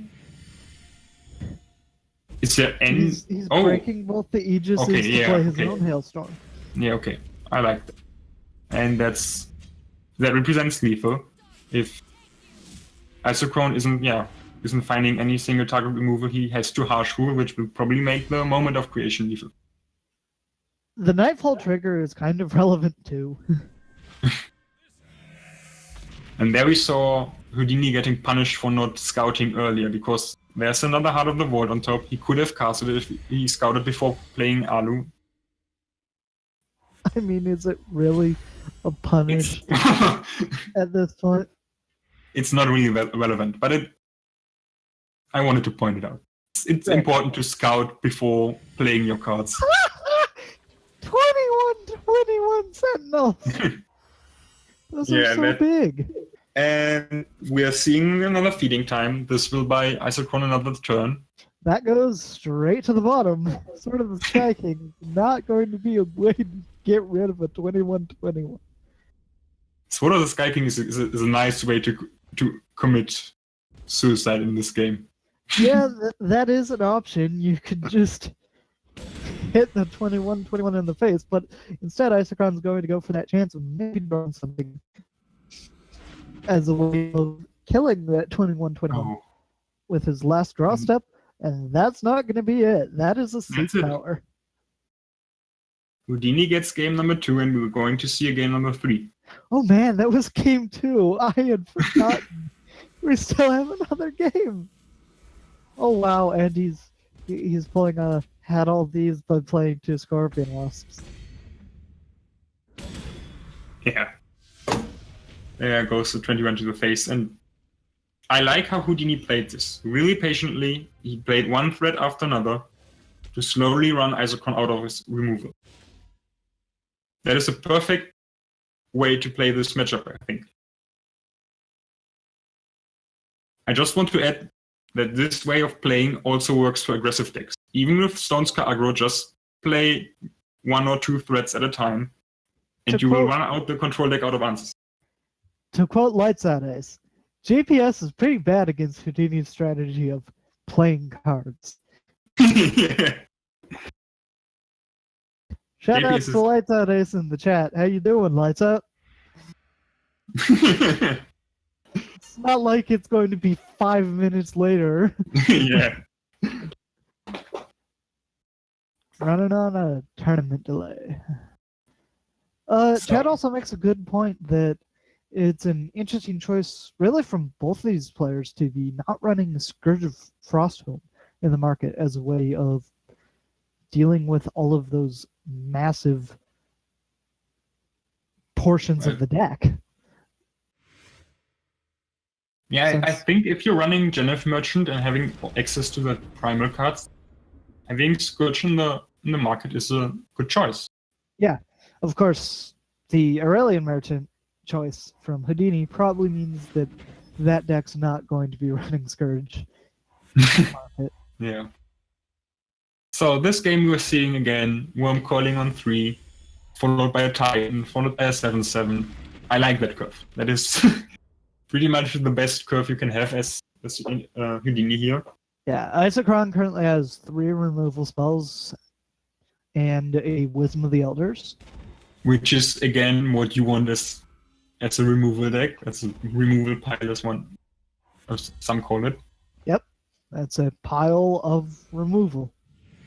And well, I think this really comes down to how many threats Houdini gets to play and how patient he plays it again. One threat at a time, and I think he might get there with that hand. But we see the Feast Caller again in Isochron's hand. If he gets that out early, he might be able to pick up enough card advantage to just keep attacking and removing whatever Houdini is playing, just like in game 1. The thing is, one of those things that Houdini is playing is a Scorpion Wasp. That is true, but it requires to take a turn off. Gives Isochron the card advantage. It might be enough. It's a good answer against Aegis units, and you should play it on ladder to beat all those Berserk decks. Yeah. We'll see. I think if Isochron is going to win, it's on back of a Feast Caller attacking a couple of times, but we already see Houdini keeping his power open for the Scorpion Wasp. Yeah, and he manages to still have a play this turn with that strategize. Yeah. He also gets to attack in with the 7/7 Sandworm and put Isochron down to 18. But Isochron gets to play his Throne Warden and Permafrost. Those are both powerful Eternal cards. Yeah, and it allows him to keep attacking, to be on the aggressive side. So maybe he's able to close out the game. Looks like instead he's going to go with the plan of being the control deck. Okay. I just assume Isochron knows how to play this deck better than I do because I'm not a control player at all. I always want to be aggressive. And I just have faith that Isochron knows it. Yeah, I imagine being aggressive is the antithesis of this deck, so Isochron has perhaps conditioned into his own brain to do the controlling route every time. And I mean, Houdini definitely has a lot more pressure. Yeah, that's true. So we see Nikuvit Kate coming out.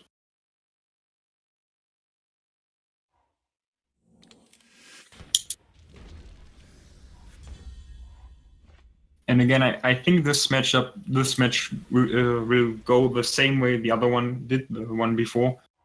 Houdini has to play one thread after another and hope to run Isochron out of those harsh rules until he can Moment of Creation to finish him. Now that is a very bad 6-drop. Yeah. Moonlight Huntress. It is a 2/2 flyer for 6 that has +3/+3 at night and summon Nightfall. That, I believe, is the only card in Isochron's deck. Well, it's not even really in Isochron's deck, but the point is there's nothing in Isochron's deck that has Nightfall, so that's only going to be a 5/5 for just a couple of turns, and then it's going to go back to being a 2/2. It's not even big enough to trade with Sandstorm Titan, Yep. which is really sad. Not even big enough to trade with a unit that is 2 power cheaper than it.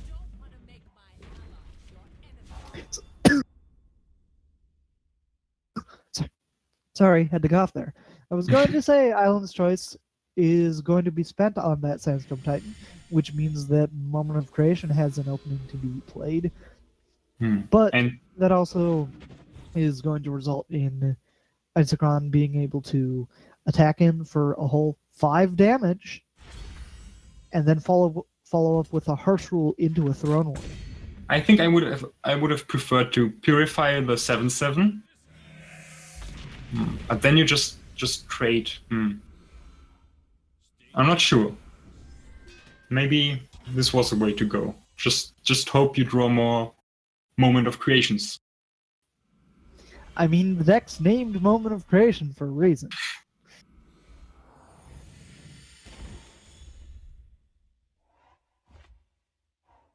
Yeah.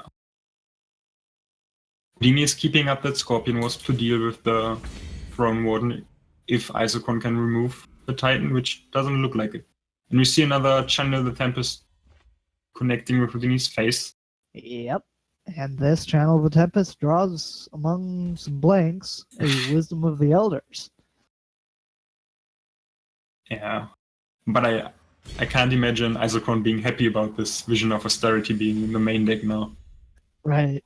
There's literally nothing in Houdini's deck that hits. It's an interesting choice playing one in the main deck. I mean, he has one in the market, but I guess he just decided that wasn't enough. At least Genève Merchant will go ahead and get rid of the...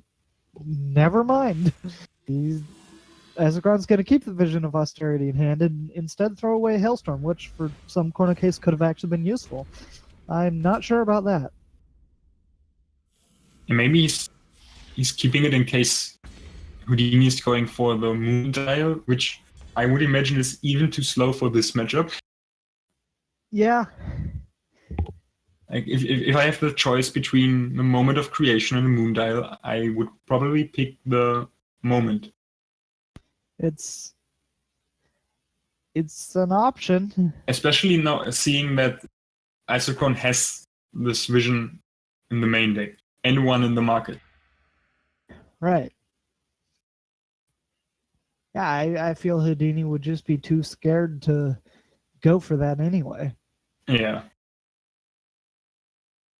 I mean, maybe Isochron is on like 5 levels of 4D chess, and in that he played that merchant there, maybe trying to make Houdini expect that the other Vision of Austerity went into the market.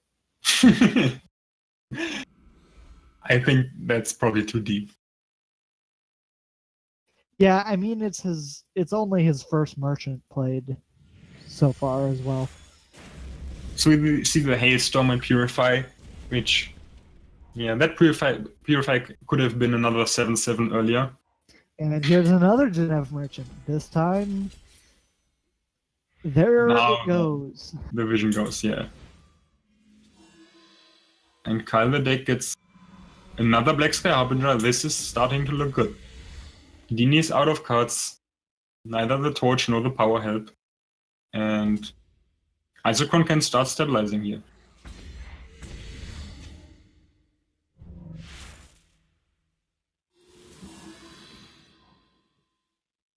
Seeing another merchant, 2 Harsh Wills in hand, Black Sky Harbinger. I think this is looking good for Isochron.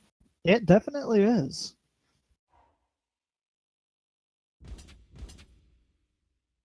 Like, even in Houdini's hand, there may be a way to just get rid of that flyer for a turn, but the other unit's still attacking in.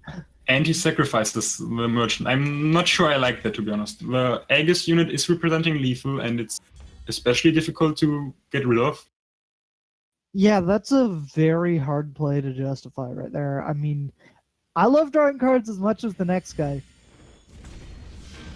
Okay, but it and would have been 2 lethal threats. Houdini found Either the way, lethal. Houdini found lethal on Houdini. Torch face for game. Well done. Congratulations to Isochron for winning tonight's Eternal Casual Friday. Yeah, that was JPS Control 1. It's not something I would have expected. I'm in camp. JPS is bad. But maybe just Isochron is a lot better than I am at playing Control. Maybe. But what I It's do not know is that we are going to have a 4th round. It's going to be a bonus feature match between Solar Flame and Bassoon Buffoon. Oh, nice. I like that Yeti deck. I want to see it again. Yeah.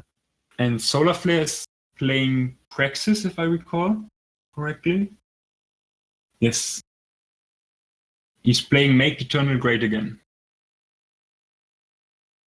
Trying to curve Teacher of Humility into Dawnwalker, Sandstorm Titan, Otherhead, and then Carnosaur or Heart of the Wolf. Yeah. Remember when Oni Ronin was the unit that everybody was scared to see played turn 1 or 2? And now it's Teacher. Everybody should still fear only Ronan. Stone Scar aggro is criminally underplayed on ladder. It's still my second best performing deck, right after Miracle Whip. Well, here we hear it, I suppose. I hear people don't have success with it. I do. It is working great for me. I love fire aggro. It's still good. So play it. Right. But yes, only Ronan isn't really present on ladder anymore. So yeah, these are some interesting looking decks that we'll be seeing here. Solar Flare, as you said, is on the Teacher of Humility list. Yes. The first one today. Yeah. Somehow the only person running Teacher of Humility in this tournament. Yeah. It will be interesting because Praxis doesn't have too much interaction. And if the Sundafun can stack enough lords to have a huge deity, he might be able to pull it off. It's certainly possible. Let's go find out.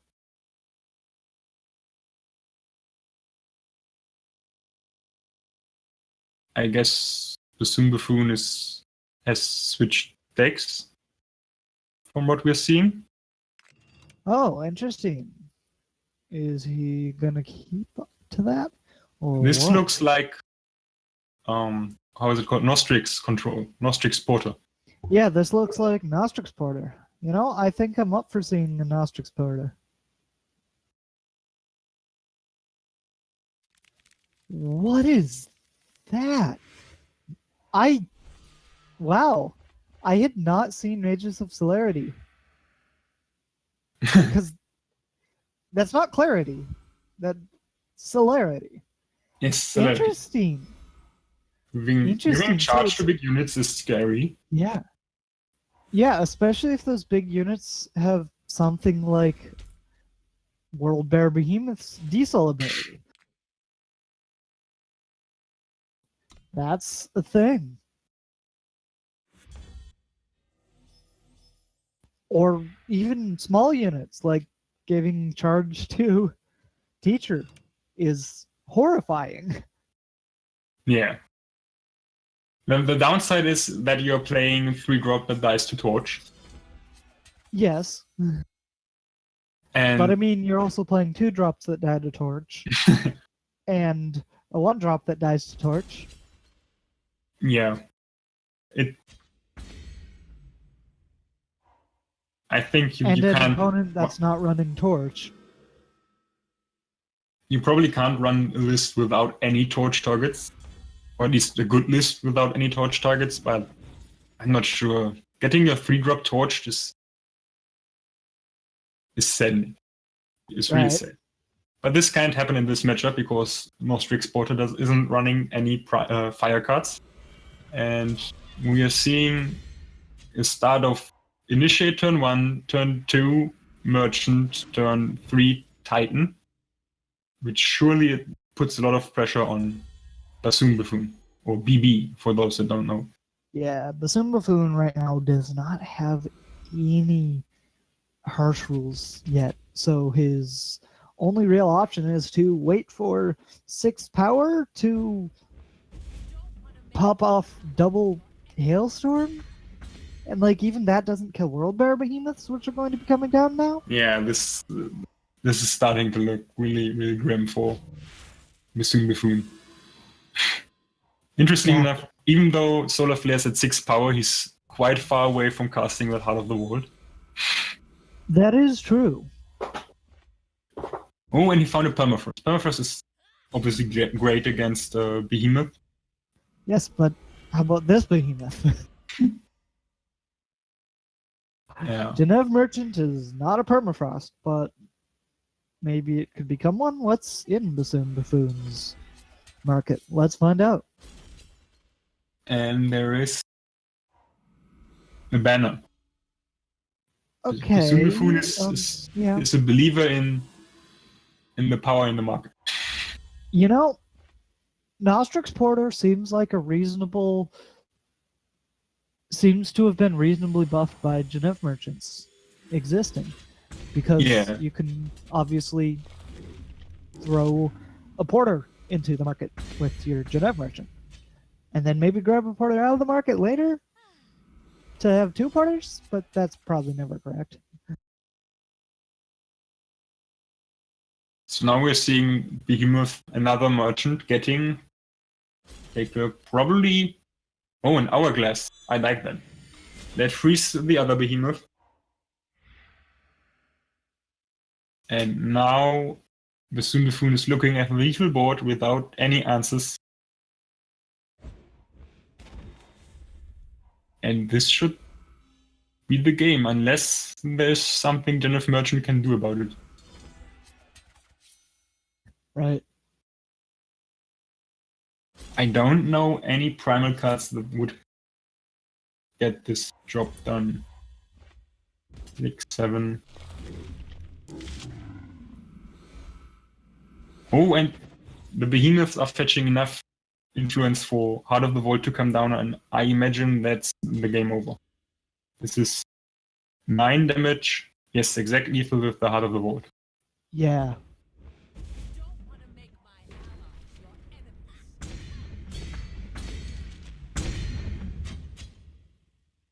And Heart of the Vault for the finishing blow.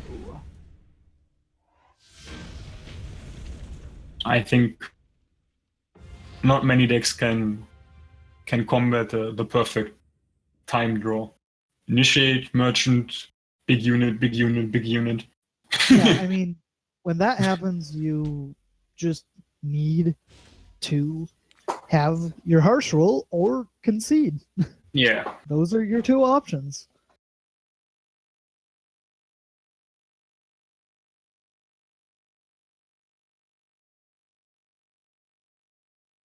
So I'm looking forward to the next match. I'm not sure what removal suit Buffoon is playing. We saw 2 Islands choices, and I guess there's a harsh rule in there, but I'm not sure. Sheriff Marley is kind of a removal spell. Is it? I mean, a silence effect at least. It's a silence effect, and it generates chump blockers. So basically, for just 3 power, you can remove 1 unit from the game. Yeah, I mean, 3 power a turn? That counts as a removal spell. Sure. Okay, we're moving into the next match. We see... Oh, Both players running the same decks as they were last time. And Yeah. there are the Sheriff Marleys. That's quite a few. And that's a Steadfast Deputy that didn't come from a Marley, did it? Huh. I don't know what I'm seeing there. I mean, I imagine it's an alternative to Porter. Do you need more porters that don't get buffed by Nostrix, or if they get buffed, the porters don't? I wouldn't think so. It's interesting. Well, have to maybe say, we could get Buffoon into the call after this match to see his thought process behind this deck, because color me intrigued. It certainly is an interesting list. So I imagine this list might be a bit more mid-range heavy. Maybe it's not even playing Harsh Rule, which sounds You know, insane, but as insane as it might be, we still haven't seen a Nostrix out of Buffoon before. yeah, exactly. I was about to say that we haven't seen a Harsh Rule, not even a Nostrix, but why would you play Porter in a deck without Nostrix? And there it is. Why would you play Steadfast Deputy in a deck? That's a fair. Oh, here's But someone there we playing see a the first charge Nostrix. teacher. That's a teacher of humility that has charge. Sure, it's not an open board to attack into, but that's a teacher of humility with charge. That is terrifying. And that's a soul teacher with charge. Went to the market and never came back. Yep.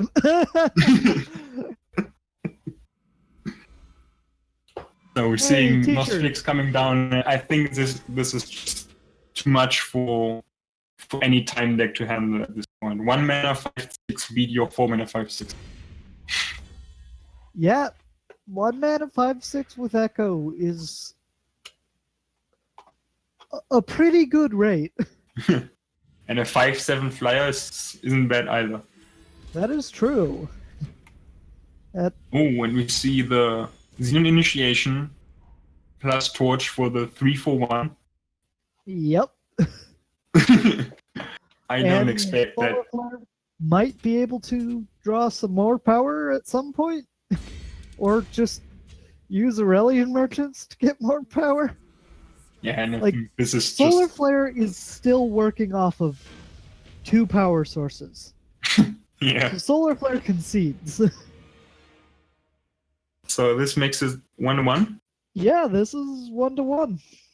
Solar Flare just only had 2 sigils the entire game.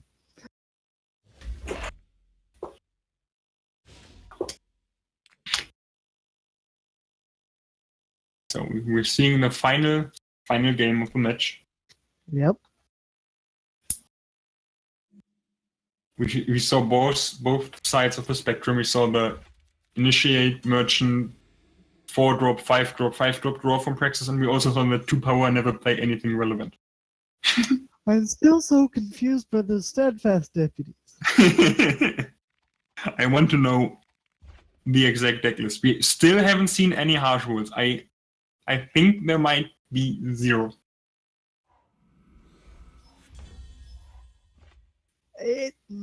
Yeah, that is possible. That is possible. That feels so weird to say, but it's possible. And over on Solar Flare's side of things, that's going to be Again, a depleted 2-power power. hand. Yep. But I mean, This time without any initiates. well, I mean, Bassoon Buffoons. You know, Steadfast Deputy works out surprisingly well here. Yeah, the deputy beatdown. That's a plan No. on the way. My point is having it there to block Teacher of Humility if that Groundwatch press game gets torched. That's true. That's true. I guess it's a new anti-teacher tech. Just play Yeah. Steadfast Deputy and never get weights played on you. Because those porters seem a lot less good at 4 cost. I mean, still very good if they get a Nostrix use on them, but a lot less good. And somehow Bassoon Buffoon is still going to be able to block both of the teachers and even eat one of them. I think we will probably just see no attack from Soul of Bear here. That's Yep, just that's the case. and more sheriffs are coming. Apparently. Maybe this is just the deck looking to beat people down with lots of Steadfast Deputies. I mean, so like, where all do the units have to be for Nostrix to buff them? They have to be on the board. So But the one other of those ones, one of like, those portals won't ever grow bigger than 01. right?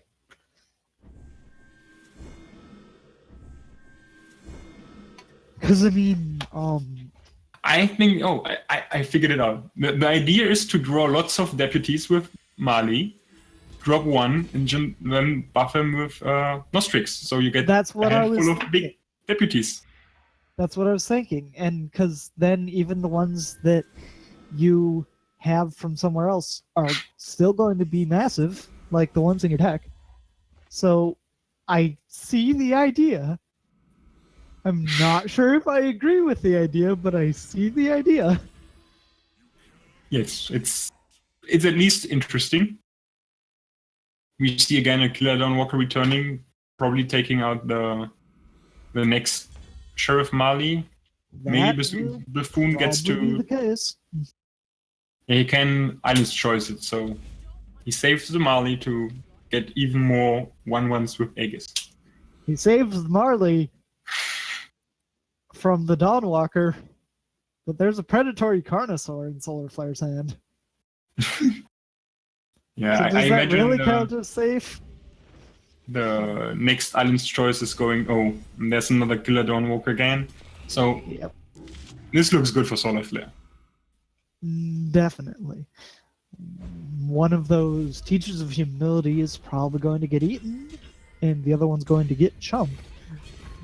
But Bassoon Buffoon had to cast his last removal spell there.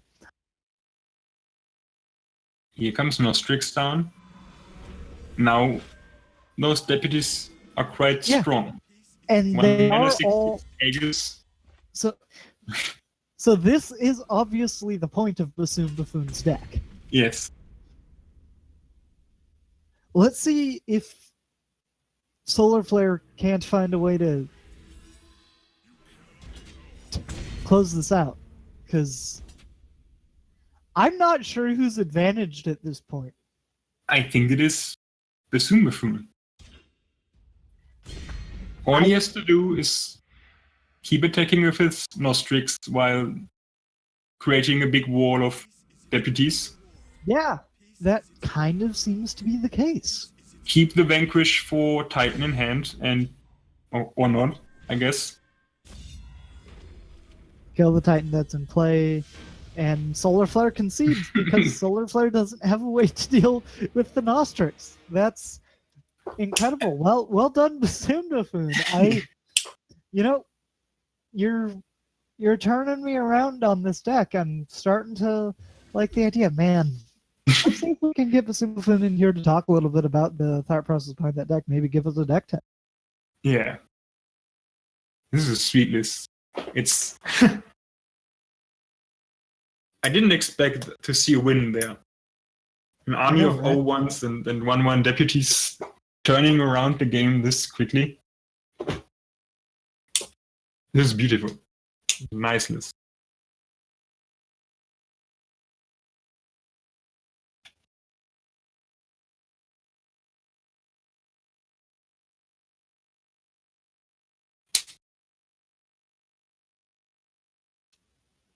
So, Hello, Bassoon Buffoon. Hello, Bassoon Buffoon. How are you today? Hey, man. How's it going? It's going well. Congratulations on that feature match win. Oh, Yeah. thanks.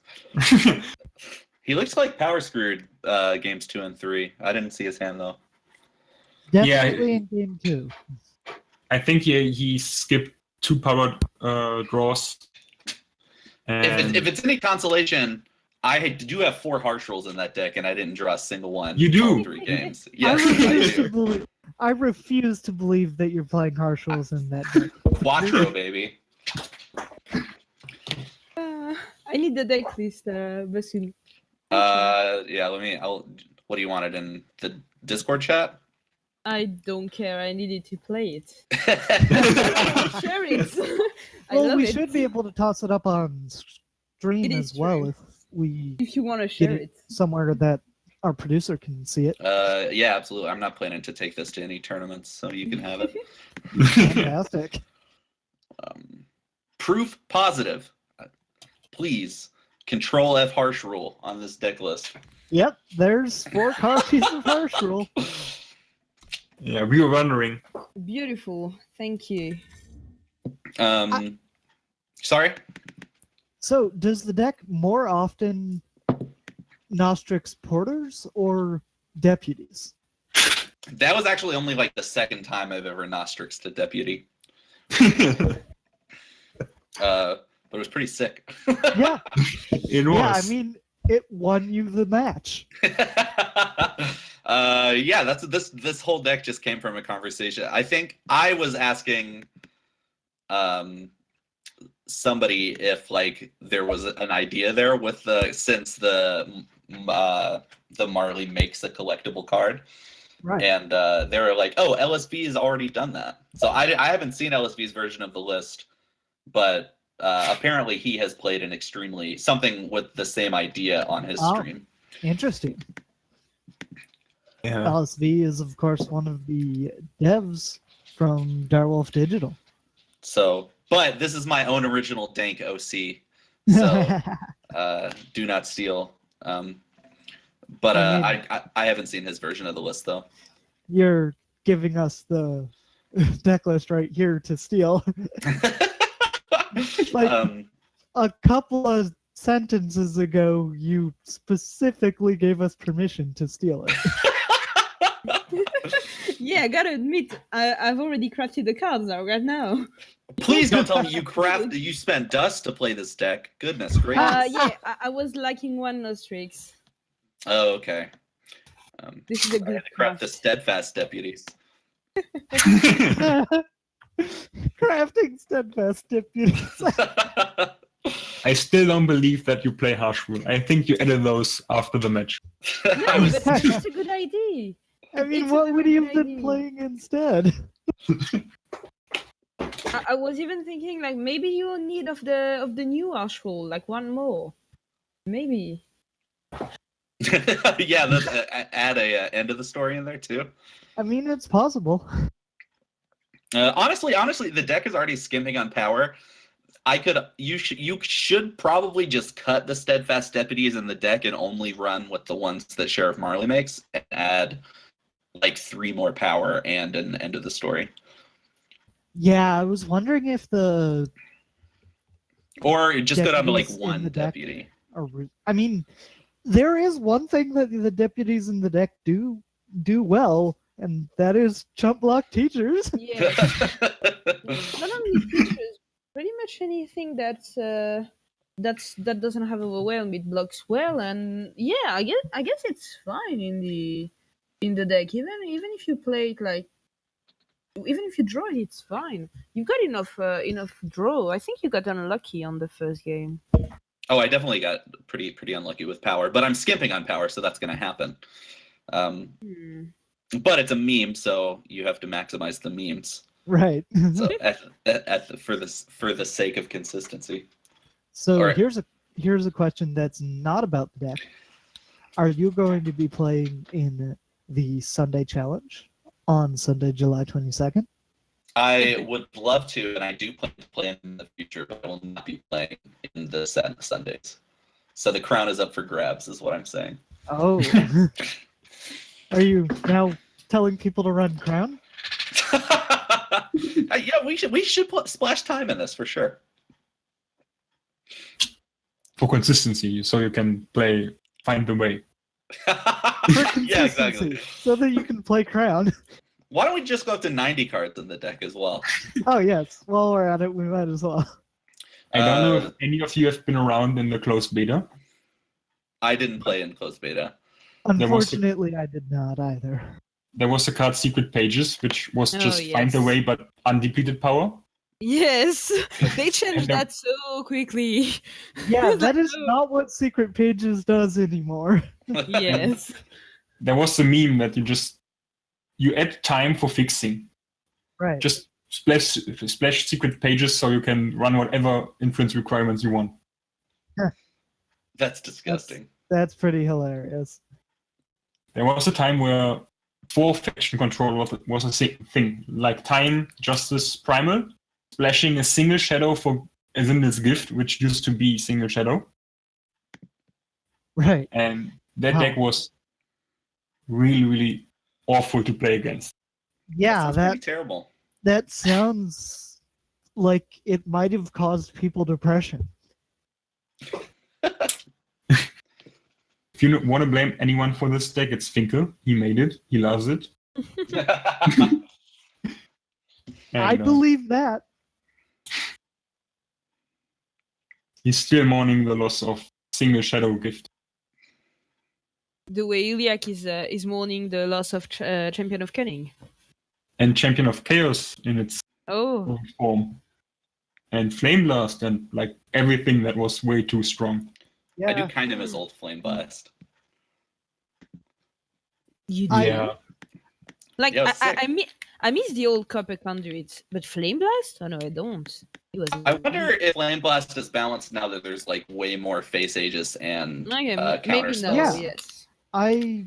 I think it might be completely possible to revert the revert, power yeah. surge changes, and I don't think that would be meta warping.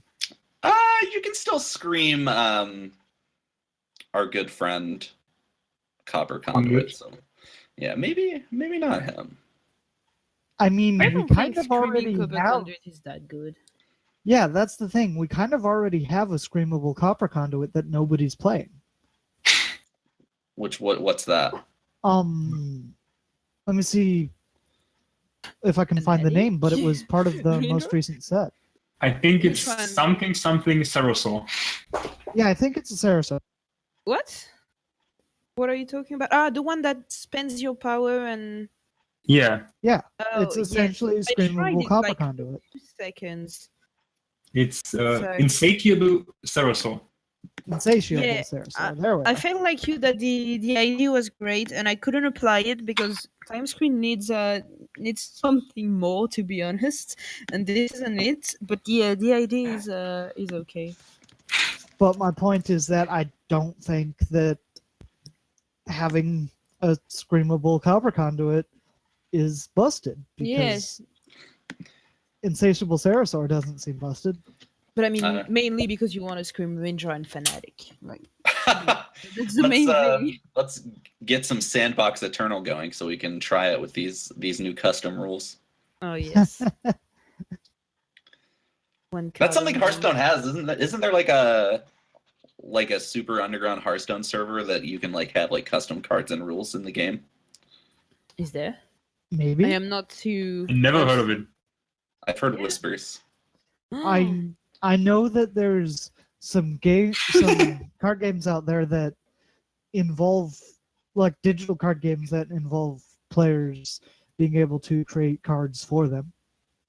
That's pretty But wild. I don't think it's Hearthstone. Server, yeah. They might have a server to test things, and well, they probably do, but where they allow players, but it's not that well known if they do. If a server like that does exist, it probably exists without Blizzard's permission, so it I don't probably know. doesn't advertise much. Oh yeah, it's definitely not a Blizzard sanctioned thing. Like they just recreated it. Yeah, I think so. I remember seeing like old People have old time to lose. Wow. yeah, this was like I haven't paid much attention to Hearthstone in the last like 2 or 3 years, but Okay, but I that's feel nice. like at this point we're starting to go fairly off topic. So I think what we even is the should- topic? Why am I here?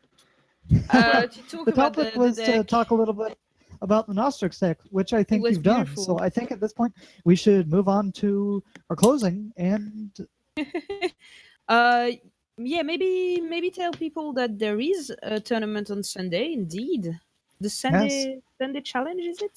that is correct. The Sunday Okay. challenge. Do you have a time or? Yes, I do. The time will be noon Eastern Daylight Time, or 9 a.m. my time, Pacific time, or something else in European time. Yeah, that's I think it's 6 p.m. in Paris, so like 5 in London. Something Yeah, like it that. is. Yeah. So yeah. We get that going on Sunday, and we hope to see you there. And Yeah. guys, I'm letting you do the wrap up. So thank you as always to our players and our producer, The Rock, and everyone here in this call.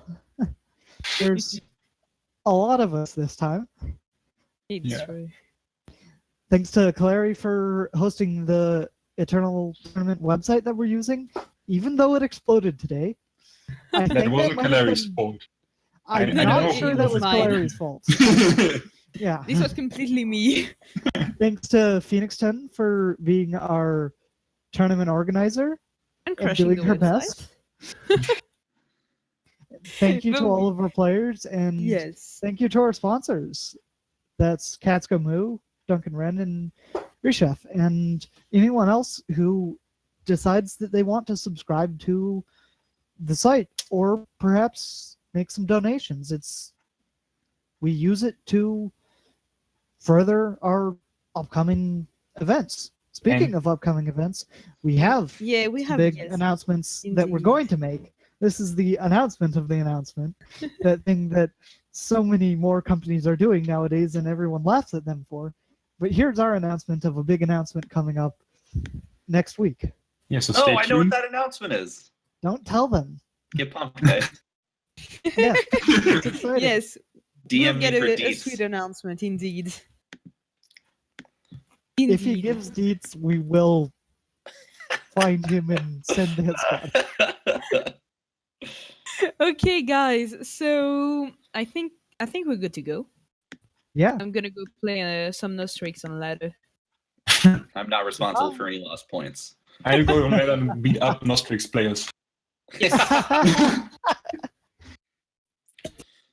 Well, let's go. And thank you to our viewers, our players, and thank you guys. Bye bye. Thanks for having me. Bye, guys. Bye.